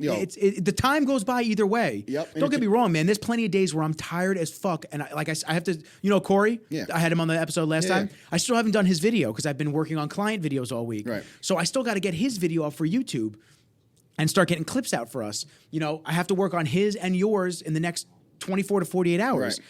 There's plenty of times, man, when I'm too tired because I worked all day doing regular videos. I hit the gym and I get home and I sit in my bed and I'm just like, damn, I want to go to bed. Yeah. But I got to put shit out. I got to keep the clips going. I got to get things going. No one else is going to do this but me. So, otherwise, I'm going to be that guy hating on other people on TikTok saying, dude. fucking guy thinks he's famous. It's like, dude, what do you gain from that? What do you gain from trying to put down somebody else? Like Dre said, 50% of the people that follow you are just watching you to watch you fucking fail. Yeah. They want to see that downswing so they can be like, look, I told you so. Yep. And that's a shame because that's energy that they're devoting to your hate that they could be devoting to their betterment. And they're just wasting time and energy on some negative shit that you're not thinking about them, but they're obviously thinking about you. If they're watching you, checking you, commenting on your shit, you're like, yo, listen, if you don't like my shit, don't watch it. Yeah. Go do your own thing. You could be 10 times more successful than me if you stop hating on other people and just did your own shit. I used to get into it with people on the internet. I used to get into it. Like, they said something negative about me. They said some shit about me. I would go back and forth, and I would just, like, a lot. Even Jamal going with that kid last night, he just kept going back and forth. He was just like, he goes, what did he say? He said, I said, don't waste your breath on this fucking kid. I said, fuck this kid. He goes, nah, he's a bitch. He goes, fuck this kid. I'm going to let him know. He goes, actually, I should fuck his mom. I was like, oh, don't fuck his mom. I was like, please don't. We can't handle that. Dude, like, I used to be, you know, like, people that know me from my younger days in my 20s, like, I was a real hothead, you know? Got arrested a bunch of times, went to jail a couple times, you know, fighting, stupid shit. And the last, not the last fight I got into, the last fight I should have got into, but the one that really made me wake up is I got into a stupid fight in the city with some kid over dumb shit. 3 o'clock in the morning or 4 o'clock in the morning at a deli, arguing over who cut who in line. Next thing I know, we're outside squared up. The kid swung at me once. I swung at him, knocked him out, and he hit his head on the curb. Oh, I was about to say that. And he started bleeding. He went to a coma. Hemorrhaging. I got arrested a couple minutes later, you know, trying to get out of the city. I was trying to find a cab or whatever. Got arrested. Yeah, they grabbed you? Yeah, spent 3 or 4 nights in jail, you know, in central booking, getting ready to go to Rikers Island. Luckily, I got made bail, but $10,000 in bail, $10,000 in lawyer fees, $10,000 in restitution to the kid I fucking hit, 3 years probation, you know, drug testing, alcohol testing, you know, couldn't leave Long Island or Suffolk County at the time. If I was working in Nassau, I had to report to my probation officer, let him know I was leaving. And I'm like, because I got into a fucking argument with some kid over who cut who in line. It's not worth it. No, it's not worth it. Make you think 25, 26 years old. My parents have to drive into the city, bail me out of jail. You know, like, that's a fucking horrible feeling. For what? A stupid argument? And you know what? I was probably wrong. The kid probably said, you cut me. And I was probably like, fuck you, you know, whatever to him, just because I thought who I was. And I'm like, that just, what we talked about, like, the difference between, you know, asking someone, like Jamal said, like, you know, what's going on in your day, or punching him in the face and worrying about repercussions with the law or whatever else. You do have to think about that, because you know what? People antagonize other people like us who may be a little quick-tempered, and they're eliciting that reaction because they know they're going to get paid, or they know they're going to, you know, do something to insinuate a reaction from you that's going to benefit them. So, do you know John Gunther? No. Okay, Viking Cowboy on Instagram? Yeah. All right, I know him, yeah. So we used to hang out a lot, and you'll enjoy this. So one day we're in the city for a friend's birthday. And I'm just going to take a quick screenshot of what you just said, because that's going on fucking TikTok. So one day we were in the city for a friend's birthday, and I forget where it was, but we went in, we were at this like rooftop lounge, whatever. It was during the summer. He drove in, and I drove with him. And we go upstairs. Now, every time I went out with Gunther, people would try to fight him. Really? And I don't understand why. Because I can hold my own. Yeah. Like, I'm definitely no slouch if I have to fight somebody. I haven't gotten into a lot of fights, but when I have gotten into scuffles and shit like that, I've been more than fine. Right. But never would it cross my mind to go after somebody like Gunther. Yeah. He just, first off, looks intimidating. He's a strong dude, and he was boxing at the time too. So, it's just somebody that you just don't want to fuck with. Right. So we're at the rooftop lounge, whatever, and we're talking to these girls, and some kid walks in between us, and he's standing in between us. So Gunther says something to him. He's like, "Yo, why don't you move?" And the kid's like my height, whatever, 5'8", and he's like, "Yo, why don't you move, man? This and that." And the kid starts talking shit to him. Damn. So I literally go like this. I just go. This would happen almost every weekend. We'd go out. There was like a string of weekends where we just went to months where we just went into the city every weekend. Yeah. So I would actually have to go to the kid. I'd go, "Yo, I'm doing you a favor. Please go somewhere else. I'm telling you, just leave and go somewhere else. Just go to the other side of the bar. Just please don't interact with him." And meanwhile, I'm his friend. Right. Normally, a friend would want to see somebody get knocked the fuck out. You know how bad it's going to be. I know that you're going to get killed. So please just go anywhere else. Who the fuck are you like getting mad at me? And I'm just like, okay, you're obviously upset. I'm not being a dick. The alcohol is talking for you right now. Just go somewhere else. And I would diffuse the situation constantly. So it's like 3 a.m. We leave and we go downstairs. Now, the way that the block was set up was it was on a corner. And the parking garage had an entrance from one corner and an entrance from the other. And then they had, the elevator that goes downstairs, whatever. So we walk in, and he goes, "Yo, I'm gonna go get the car." I said, Cool. So I'm standing there. He tells them that they need to bring it up, and he goes, Yo, let's go wait in that little waiting room area. Cool. And now we're walking past a car that's parked. And while we're walking past, these 2 girls walk out of the waiting room, pretty girls, whatever, And Gunther just goes, hey, I love your hair. Because she had like blue hair or purple hair. She like dyed it a certain color. He goes, yo, I love your hair. She goes, oh my God, thanks, whatever. She walks by. This kid gets out of the car and he goes, yo, Same kid? Different kid. Oh. He goes, yo, what the fuck did you just say to my sister? So Gunther and I turn around and I go, oh, okay. I said, he said that she has pretty hair. Why don't you go back in the car? I don't think I was fucking talking to you. So I'm sitting there. I'm going, okay. Yeah. I mean, this is the kind of kid that I kind of want to let get his ass kicked. Right. So I'm just going, all right, man, whatever. So he's mouthing off to Gunther. And Gunther literally looks at me and he's just like, yo, is this fuck? And his back is to the kid. So Gunther looks at me and I'm standing next to him. And the kid's just like mouthing off to him. His back is there. And I'm standing right next to Gunther just looking at him. And he just goes, is this fucking kid really serious? And I go, yeah, no, he's dead serious. He really is trying to fight you right now. And I go, give me your keys and shit. Because he had everything in his hands full. Yeah. I said, give me your keys and shit. I said, I'll hold on to them. He goes, gives me his keys and shit like that. And he goes to the kid, he goes, you need to turn around and go home before I fucking kill you. Because I'll actually kill you. And he's just going on and on and on. Finally, the kid goes back into the car. So I go, all right, we're good. His friend gets out now. Oh, God. And his friend gets in Gunther's face. They're both like 5'8", 5'9". They're not and they're out of shape kids. They're not these big kids. So I'm looking at both of them. So now the friend starts mouthing up to Gunther, and the first kid comes out to me now. So I go, oh, here we go. So I'm keeping him. I'm a little drunk, so I'm keeping him arm's distance. I'm going. I keep going. Please back the fuck up. You're in my space. Get the fuck away from me. Nah, man. You guys think you're fucking tough. Blah blah blah. I said, yo, dude. I said, you need to go grab your friend before he actually kills him. Because he will kill him. I'm not joking. I said, and then after he kills your friend, I said, I won't have a problem with you, but he's going to come over and finish you off too. And I can't stop him. I said, so that's on you if that happens, man. So if you want to play this game tonight, and I keep putting my hand up, and he slaps it out of the way. So now I'm getting mad. I'm going, don't touch me like that. And I look around, and the sidewalk is full of people with their phones out. So I'm just like, man, we're about to be all over the fucking news. I'm like, we're going to knock these two kids out, and we're going to get in so much trouble. Damn. And mouthing off, whatever. Finally, they start backing up, and they get in the car. So now we're like on the offensive. Now I'm fired up. I'm mad. My blood's boiling. And some random kid from the line comes out, and he goes, yeah, fuck you guys. I go, oh, we got a random coming in with us. This is crazy. So they drive away, and I didn't realize they stopped at the curb. So I turned to Gunther, and I go, bro, what the fuck is going on in this city? I go, can we leave before we kill somebody? And he goes, yo, Nick, behind you. And I turn around, I look, kid's running up behind me. And I go, I get ready, like, I'm like, oh, do I really got to hit this kid right now? And he goes like this, he goes, hey, man, I just want to let you know I'm not a pussy. I went, I never called you one. That's so weird. Dude, literally, you can't make this shit up. I go, I never called you one. He goes, bitch. And he runs away. I go, oh my God, this is like a fucking reality show. Please, get the car keys. We were both like losing our minds. Dude, and you know what the funny thing about that is? You played it cool for so long that even when you do finally react, how much can you really take before like it's justified? I mean, I was ready. I was like, dude, I was one slap of this kid hitting my hand one more time, like hitting it away as I held him back. I was one slap away from just grabbing him by the throat, and that was it. I was going to see red, and you know what? And I still would have been proven probably in the wrong. Right, but that's the whole thing. Like, it's when is it justified? And for me, and this is why, like, again, I will tell this to anyone. I am no fucking tough guy. You know what I am? Afraid of getting my ass whooped.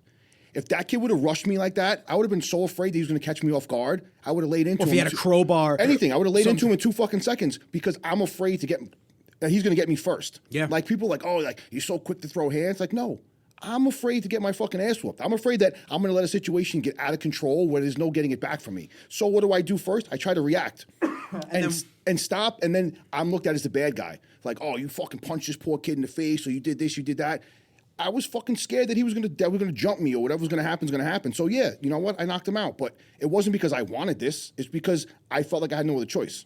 Sometimes, and I say this often, you have to you have to meet violence with violence. Right. Like, I'm not gonna sit there and shell up as this dude's beating me down. Like, I'm not gonna do that. Even if I'm getting ran up on, like, and my first reaction, like, I joke around with my girlfriend sometimes. I'm like, yo, listen, like, she's like, oh, like, you know, hiding behind the corner to scare me. Don't do that. Like, when I'm scared, it's probably when I'm most dangerous. Because I'm not tough, I'm afraid. And that fear will cause me to fucking kill someone, run through a wall. Like, I don't know if when you're a kid, you run from the cops or whatever, you do some dumb shit. you're running through thorn bushes. Your adrenaline goes you get crazy. Your fucking arm sliced on a fence. You crack your head open on something. You jump over a fence and twist your ankle. You don't feel anything till you get home. Adrenaline, man. Yeah, and that's how it is when you get into a fight. It's like, fuck, man, this kid's gonna come at me. Like, I gotta fucking kill this motherfucker quick before I get killed. Yeah. And then when it's all said and done, you're like, what just happened? But that instinct you of see fear red. and That's adrenaline, it. it takes over. It's a scary feeling, man. Luckily I haven't been in it too many times. I've had to diffuse a lot of fights. Yeah.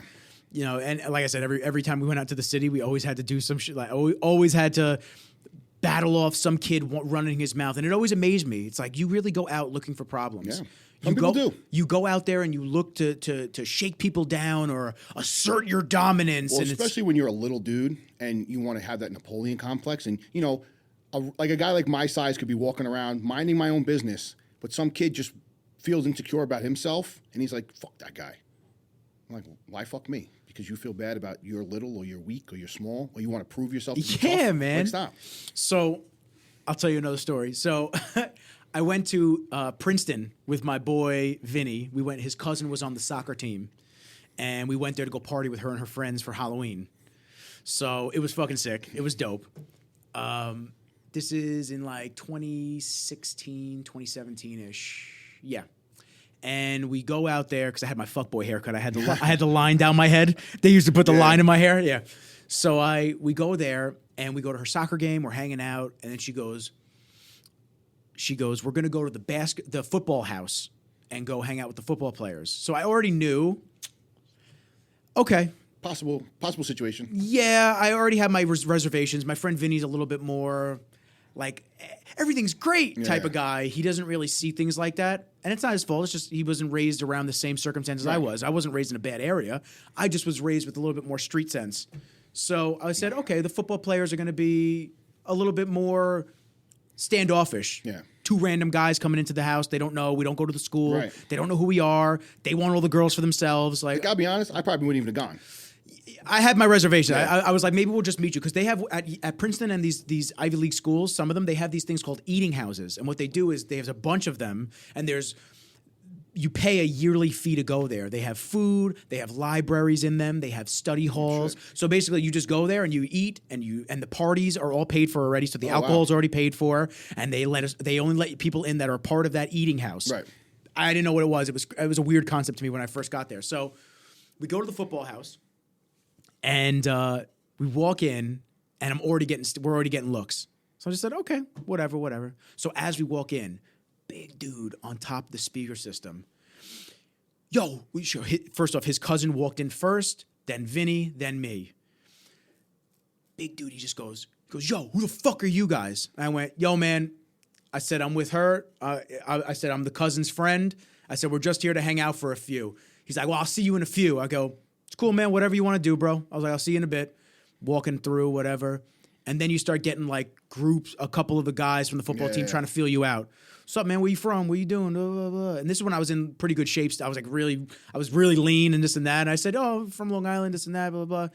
He goes, you play football? I said, no. I said, I do bodybuilding. He goes, oh, he's like, yeah, you look good, man. You look big. I said, what's your name, man? He goes, OJ. I go, okay. Hopefully not the same outcome, but okay. So, whatever. We're just feeling ourselves out, this and that. So when we leave, I said, it's not about having an ego. I gotta put pride to the side, and I gotta just make sure we're all good. So when we leave, because I know that dude's obviously the head guy. Yeah. So I walk up to him and I went, hey man, he was talking to some girl. I said, yo man, real quick. Said, thank you for letting us come through for a bit. I think we're gonna go to the eating house now. Just wanted to say I appreciate you letting us chill for a few. He's like, oh, okay, bet. Yeah. Daps me up. I walk out.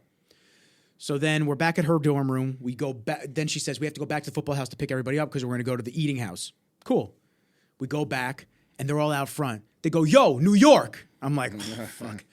So I said, what's up, man? What's up? He goes, yo, what's your name? I said, my name's Nick. Everyone calls me, Nicky Rizzles, whatever. He just goes, yo, man, I'm glad you said something before. He goes, because you walked into the house. He's like, you look like a big dude. He goes, I don't want that fucking heat, man. I was like, what? I wasn't even doing anything. I was just fucking walking in. I'm not even that big. This dude's 6'3". Yeah. Fucking 6'3" football player. I'm like, I'm big? You had the New York swag, though. That's what it was. I was like, all right. So the rest of the night, as I walked through the eating house, Rizzles! All the fucking dudes. They were the coolest guys, but it was just, I had to swallow the pride right there. Man. I'm in his and their domain. Yeah. I'm not going to sit here, act like I'm the shit and like these are my people because they're not. Right. So respect to you. Appreciate you letting me kick it for a bit. That's what we got to do. Yeah. A lot of people can't do that. They can't let that ego go. I'm going to tell you a story. And this is when I first moved into my house from CI to like East Islip area. Like, where I grew up was not, it wasn't the, it was the hood, but not like. Central Islip is bad? It's like the best. It's not great? No. Okay. I mean, it's not fucking Compton, but it's a far stretch from anywhere else on Long Island. You know, it's on there with the Wine Danches and the Brentwoods and the fucking Bellports and shit. So whatever, I move. I'm in Islip Terrace now, East Islip, and I had like a black Lexus rims and tints and everything. I'm peeling down the block, and some guy's backing out of a driveway, not looking at anything. So I fucking lay on my horn, and I'm like, yo, what the fuck? And his friend, whose house it was, comes out like in the driveway. He was watching him back out, or whatever. He's like, slow the fuck down, screaming at me. I get out of the car. I'm like, who the fuck you talking to? Yelling. And I'm ready to go to the gym, tank top on, fucking backwards fitted. Like pre-workout coursing fucking, through the veins. At my peak of peaks of bodybuilding. And he said something to me that I'll never forget. And it fucking broke my heart. He goes, you don't even fucking belong in this neighborhood. And I was like, holy shit. Like, what do I say to that? And I'm like, I had no comeback. Like, I felt like, I don't know. I've never been hit with like some kind of racial slur in like my adult life where it was kind of like, made me feel a certain kind of way. So I get in my car and I drive and I circle back and I go back to this guy's house. I knock on the door and he comes to the door and he's like, what's up, bro? And I'm like, I just want to apologize. I'm like, you're right. I'm new to the neighborhood. I was speeding down the block. I laid on my horn. I said, your boy was backing out of the driveway, not looking. I said, but I could have handled it differently and I apologize. And he goes, I want to apologize too. He goes, I shouldn't have said that. He's like, I'm not a fucking racist person. He goes, I'm a cop. And he goes, I have a lot of fucking black friends. He goes, I work in the city. He goes, I deal with a lot of shit all the time. And he goes, I just worked overnight. I'm tired. He goes, and I shouldn't have said what I said to you. We introduced each other. You know what? And he was a good guy. And he literally told me, he goes, I saw you come back to the door. He's like, am I going to have to get my fucking gun? This guy's coming back to my house.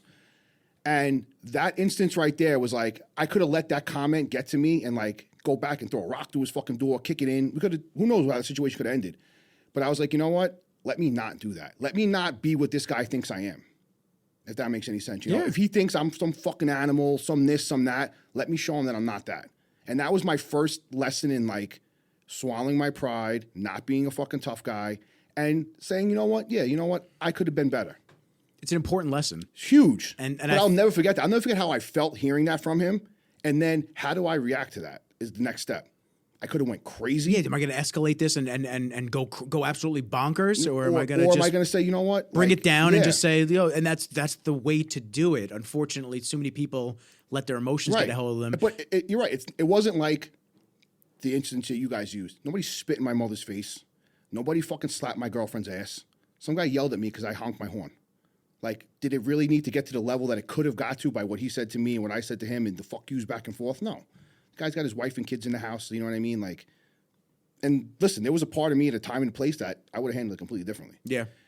Thank God that wasn't the case, but it was a lesson in maturity for me that I try to like now think about before I do something crazy. Emotional maturity. Right. Now, don't get me wrong. My girlfriend will tell you how many times I wigged the fuck out at stupid situations and places or whatever.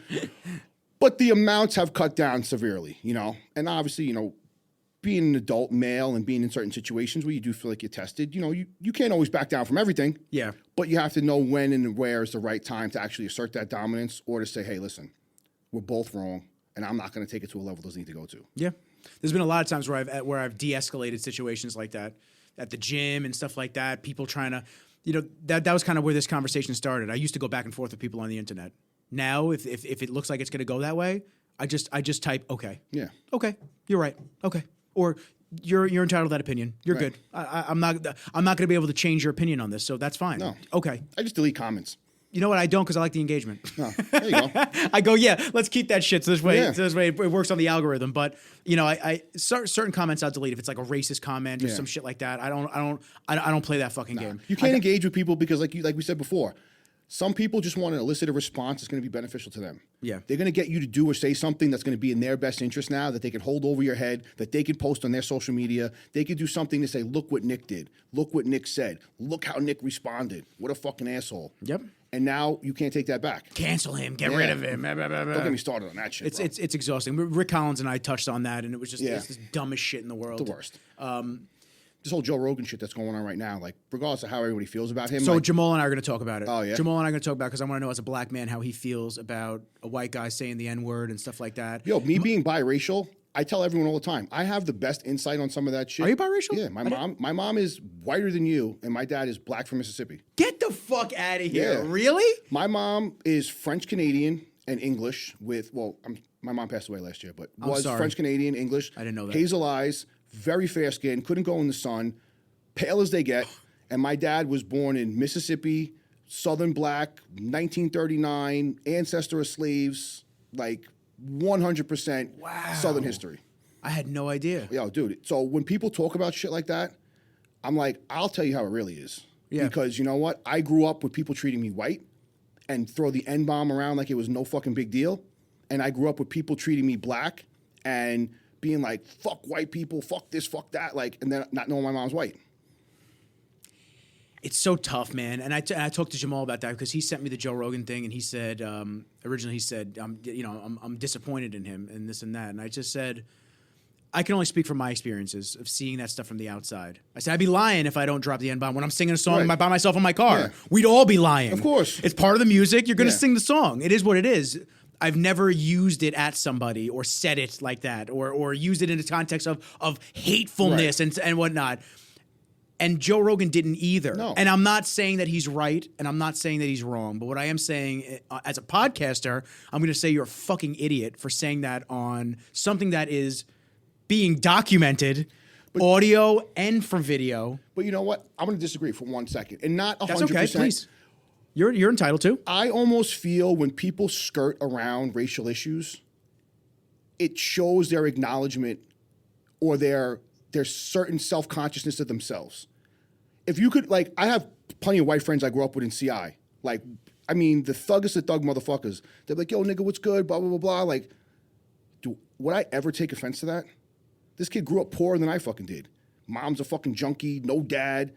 If he's like, yo, nigga, what's good? Blah, blah, blah, blah, blah. To me, that's the same as saying, yo, homie or whatever. You know what I mean? Like, if you put hate in a word, words only have meaning that we give them. Correct. Now, that word has a meaning because of its historical usage. The only reason it still has that historical usage is because we give it that. Yeah. You know what I'm saying? Like, if I said, brick was a horrible word, and now all of a sudden, like, oh, you called me a brick? You called me a brick? It's because I made nothing. it up. It's just a word. We give those words power. And as a black community sometimes, like, yo, don't give that word power to anybody. Don't get so bent out of shape about it, and no one can use it against you. Now, I'm not saying it doesn't have hurtful feelings, and I'm not saying it doesn't drum up a lot of pain in some people's past. But, like, you talk to my father. My father was born in 1939 in Brookhaven, Mississippi. He laughs at what people call racism today. Oh, I'm sure. He goes, they have no idea what real racism is. He goes, do you know what racism is? Racism is don't cross that street because if you do, you'll get shot. Don't be out after dark because you're not coming home if you do. Don't go in that restaurant because you'll literally be hung the next day. That's racism. That's hateful, fear for your life racism. It's not calling someone a word or not letting them sit at the same table as you, whatever, and there are degrees, and obviously none are better than the other, but the sensitivity that a lot of people have nowadays to certain things is because you don't have first world problems. Yep. They feel like they should be hurt by it. Right. And realize, like, listen, I worked with all different races, all different people. We sat down, had dinner at the same table, lunch, oh, my wife made this, Dave, you got to try it. Would he want me to date his daughter? Maybe not. But he doesn't hate me as a person. He just feels a certain way. And honestly, I know a lot of people probably won't agree with this. I don't really give a shit how other people feel. If your ignorance or negativity causes you to feel a certain way, I can't let that affect how I feel or my day. And you're not going to change their viewpoints. No. So why even bother? And again, words only have meaning because we give it to them. You can create a stereotype or make a joke, but like, here's an example. I was at a friend's house one time and they were playing, whatever, let's say K-Rock or whatever. And they're laughing and we're joking and we're having a barbecue and I'm like, yo, stop, put on Hot 87 for Dave. Now, that kid thought he was doing something nice to make me feel more welcome. That made me feel as uncomfortable as fucking possible. Oh, I'm sure. And I would have been uncomfortable hearing that. Right. I'd be like, oh, don't say that. But that's not like, but now, on that same token, I had to yell at my family. I had Italian girl over one time for dinner. Oh, how do you say this in Italian? Oh, how are these meatballs? How do these hold up against your parents' meatballs? Blah, blah, blah. Like, they made like this Italian meal for her. I'm like, yo, that's fucking racist as fuck. Just make your own food. Make whatever you would normally make. Just because she's Italian doesn't mean you got to like try to say shit with an Italian accent or make an Italian dish or ask her how you say everything or how you make everything. That probably makes her feel uncomfortable. I said, if I went to her house and she was like, oh, we made fried chicken and fucking grape soda and watermelon. Oh, Jesus Christ. Like, everyone would fucking think that was horrendous. Yeah. But it's the same thing. It's just we look at it differently. Yeah. You know what I mean? Race stuff is so weird because as a white guy, it's almost like you're not allowed to have an opinion on it. Right. And you can't talk about it. I don't believe that. You know what? I don't believe it either because I have friends of all colors and all nationalities and everywhere, and I've never been a racist person. I'm not. I love everybody. Yeah. If you give me fucking respect, you get it right back. Right. If you don't, I don't care what color you are. Of course. You're an asshole. Don't ever fucking speak to me, and we're good on that. You know, I've had people call me shit. I've been thrown guinea at me and whatnot, and this and that. I don't give a fuck. Oh, I'm so hurt by it. Oh my God, you heard it. Obviously, much different context and whatever than that. But regardless, a word, as you said, you only give it so much context as how much we give it. Right.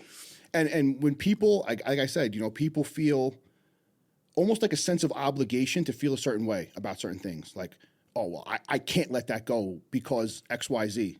Like, why not? Just let it go.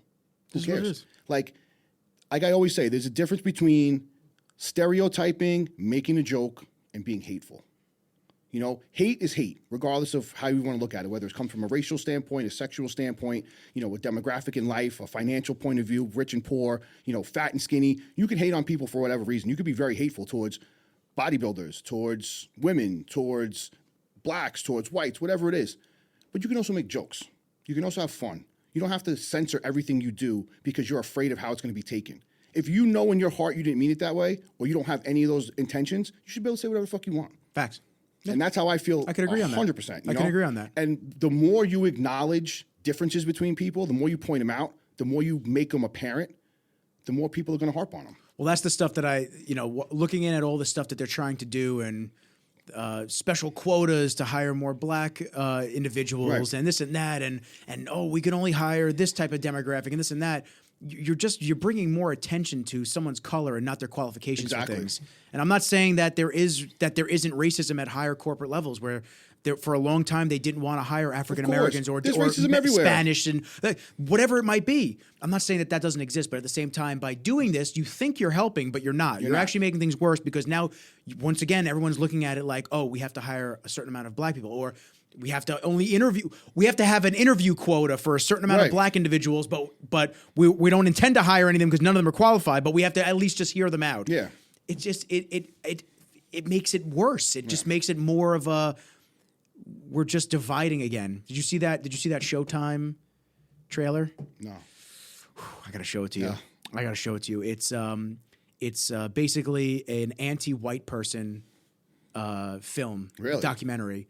All different nationalities, mostly African Americans, saying how white people should all feel horrible for everything that they've ever done and this and that. And listen, man, my ancestors were in Italy, so for me, we weren't doing anything. And you know what the fucked up part is? A white person probably made that film. Yeah, of course they did. Like if you hear in the news today, the most people speaking out against racial injustice and this and that are the Karens and the white people in the world that. Again, you have first world problems, so you need a fucking soapbox to stand on to make yourself feel justified.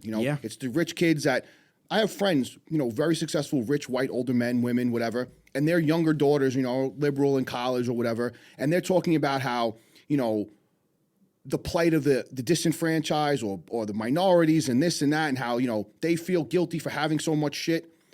And my friend, who's a very good friend to me, he goes, I never graduated high school.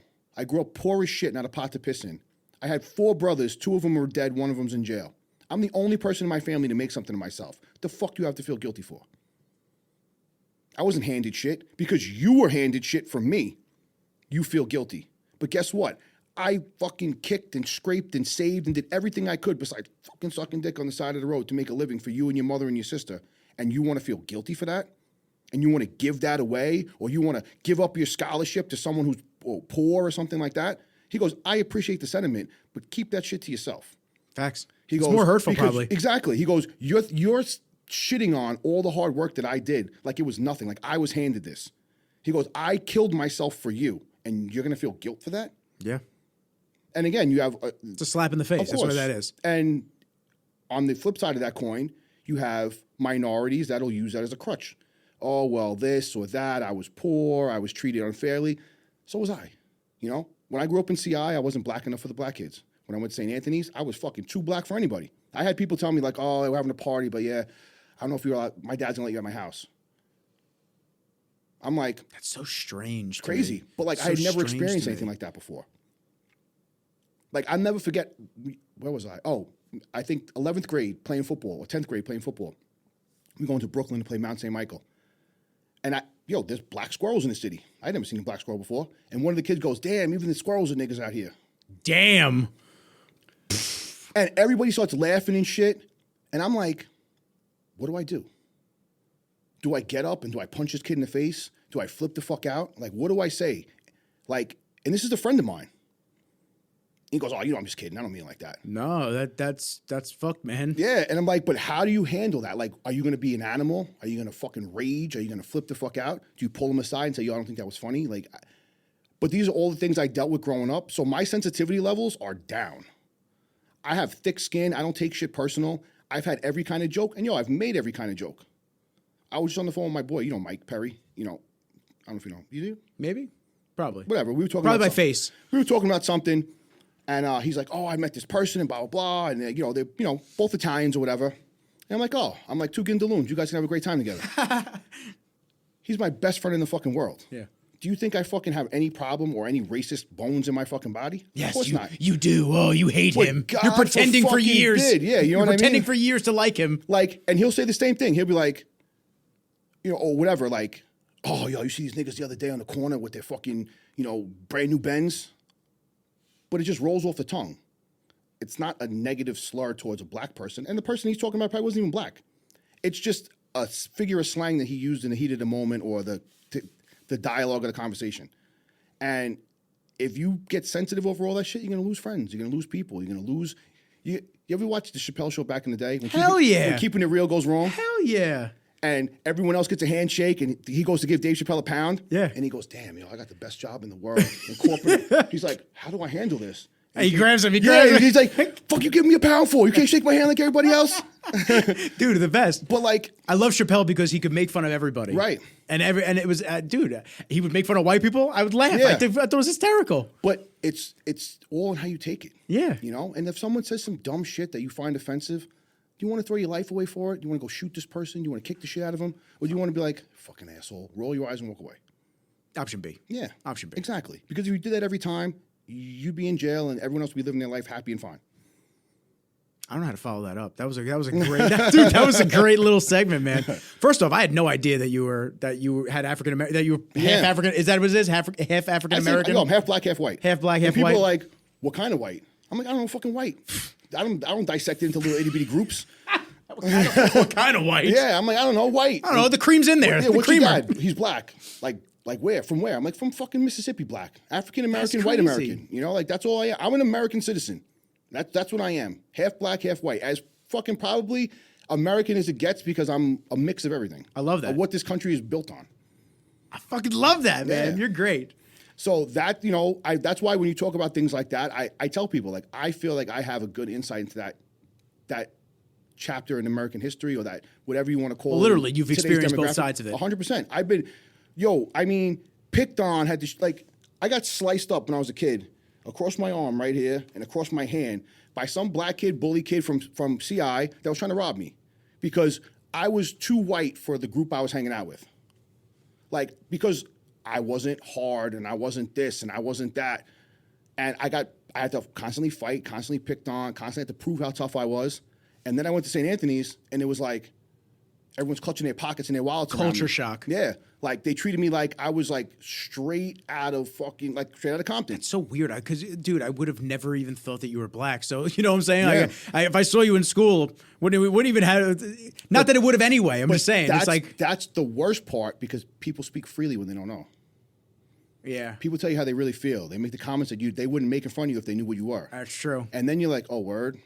All right. And now you're put in a position where, like like, yo, one of my boys, you know, he's a good guy, whatever. I'm not going to say he's my boy. I shouldn't say that, but he's a friend. Acquaintance. Yeah. We're training one day, and he's like, yo, I'm dating this chick, blah, blah, blah. Tell me all about it. He goes, but I broke my golden rule. I said I would never date a girl who dates niggas. Oh, God. And I'm like, yo, you know I'm half black, right? He goes, oh, word? I didn't know that. He goes, well, you know what I mean. I didn't mean it like that. No, you did. I'm like, yeah, you did. Yeah, you meant it like that. I mean, you meant it like you were disgusted by this girl because she dated a black guy. That she slept with the black guy, Yeah. or that she was Right. romantically intimate with one. I said, that's exactly how you meant it. God. Again, I could have fucked him up right there. But what would that have done? Nothing. Like, I just made him feel like such shit about himself. Yeah. And that was enough. That's what I would have done. Yeah. I'd have been like, oh, damn, you know that I'm black. Right. What? And then he's probably backtracking. And Yeah, of course. He felt mad awkward. Exactly. And Yeah. that was enough. Yeah. That was worse than punching him in his face. That was anything because he felt like a dick.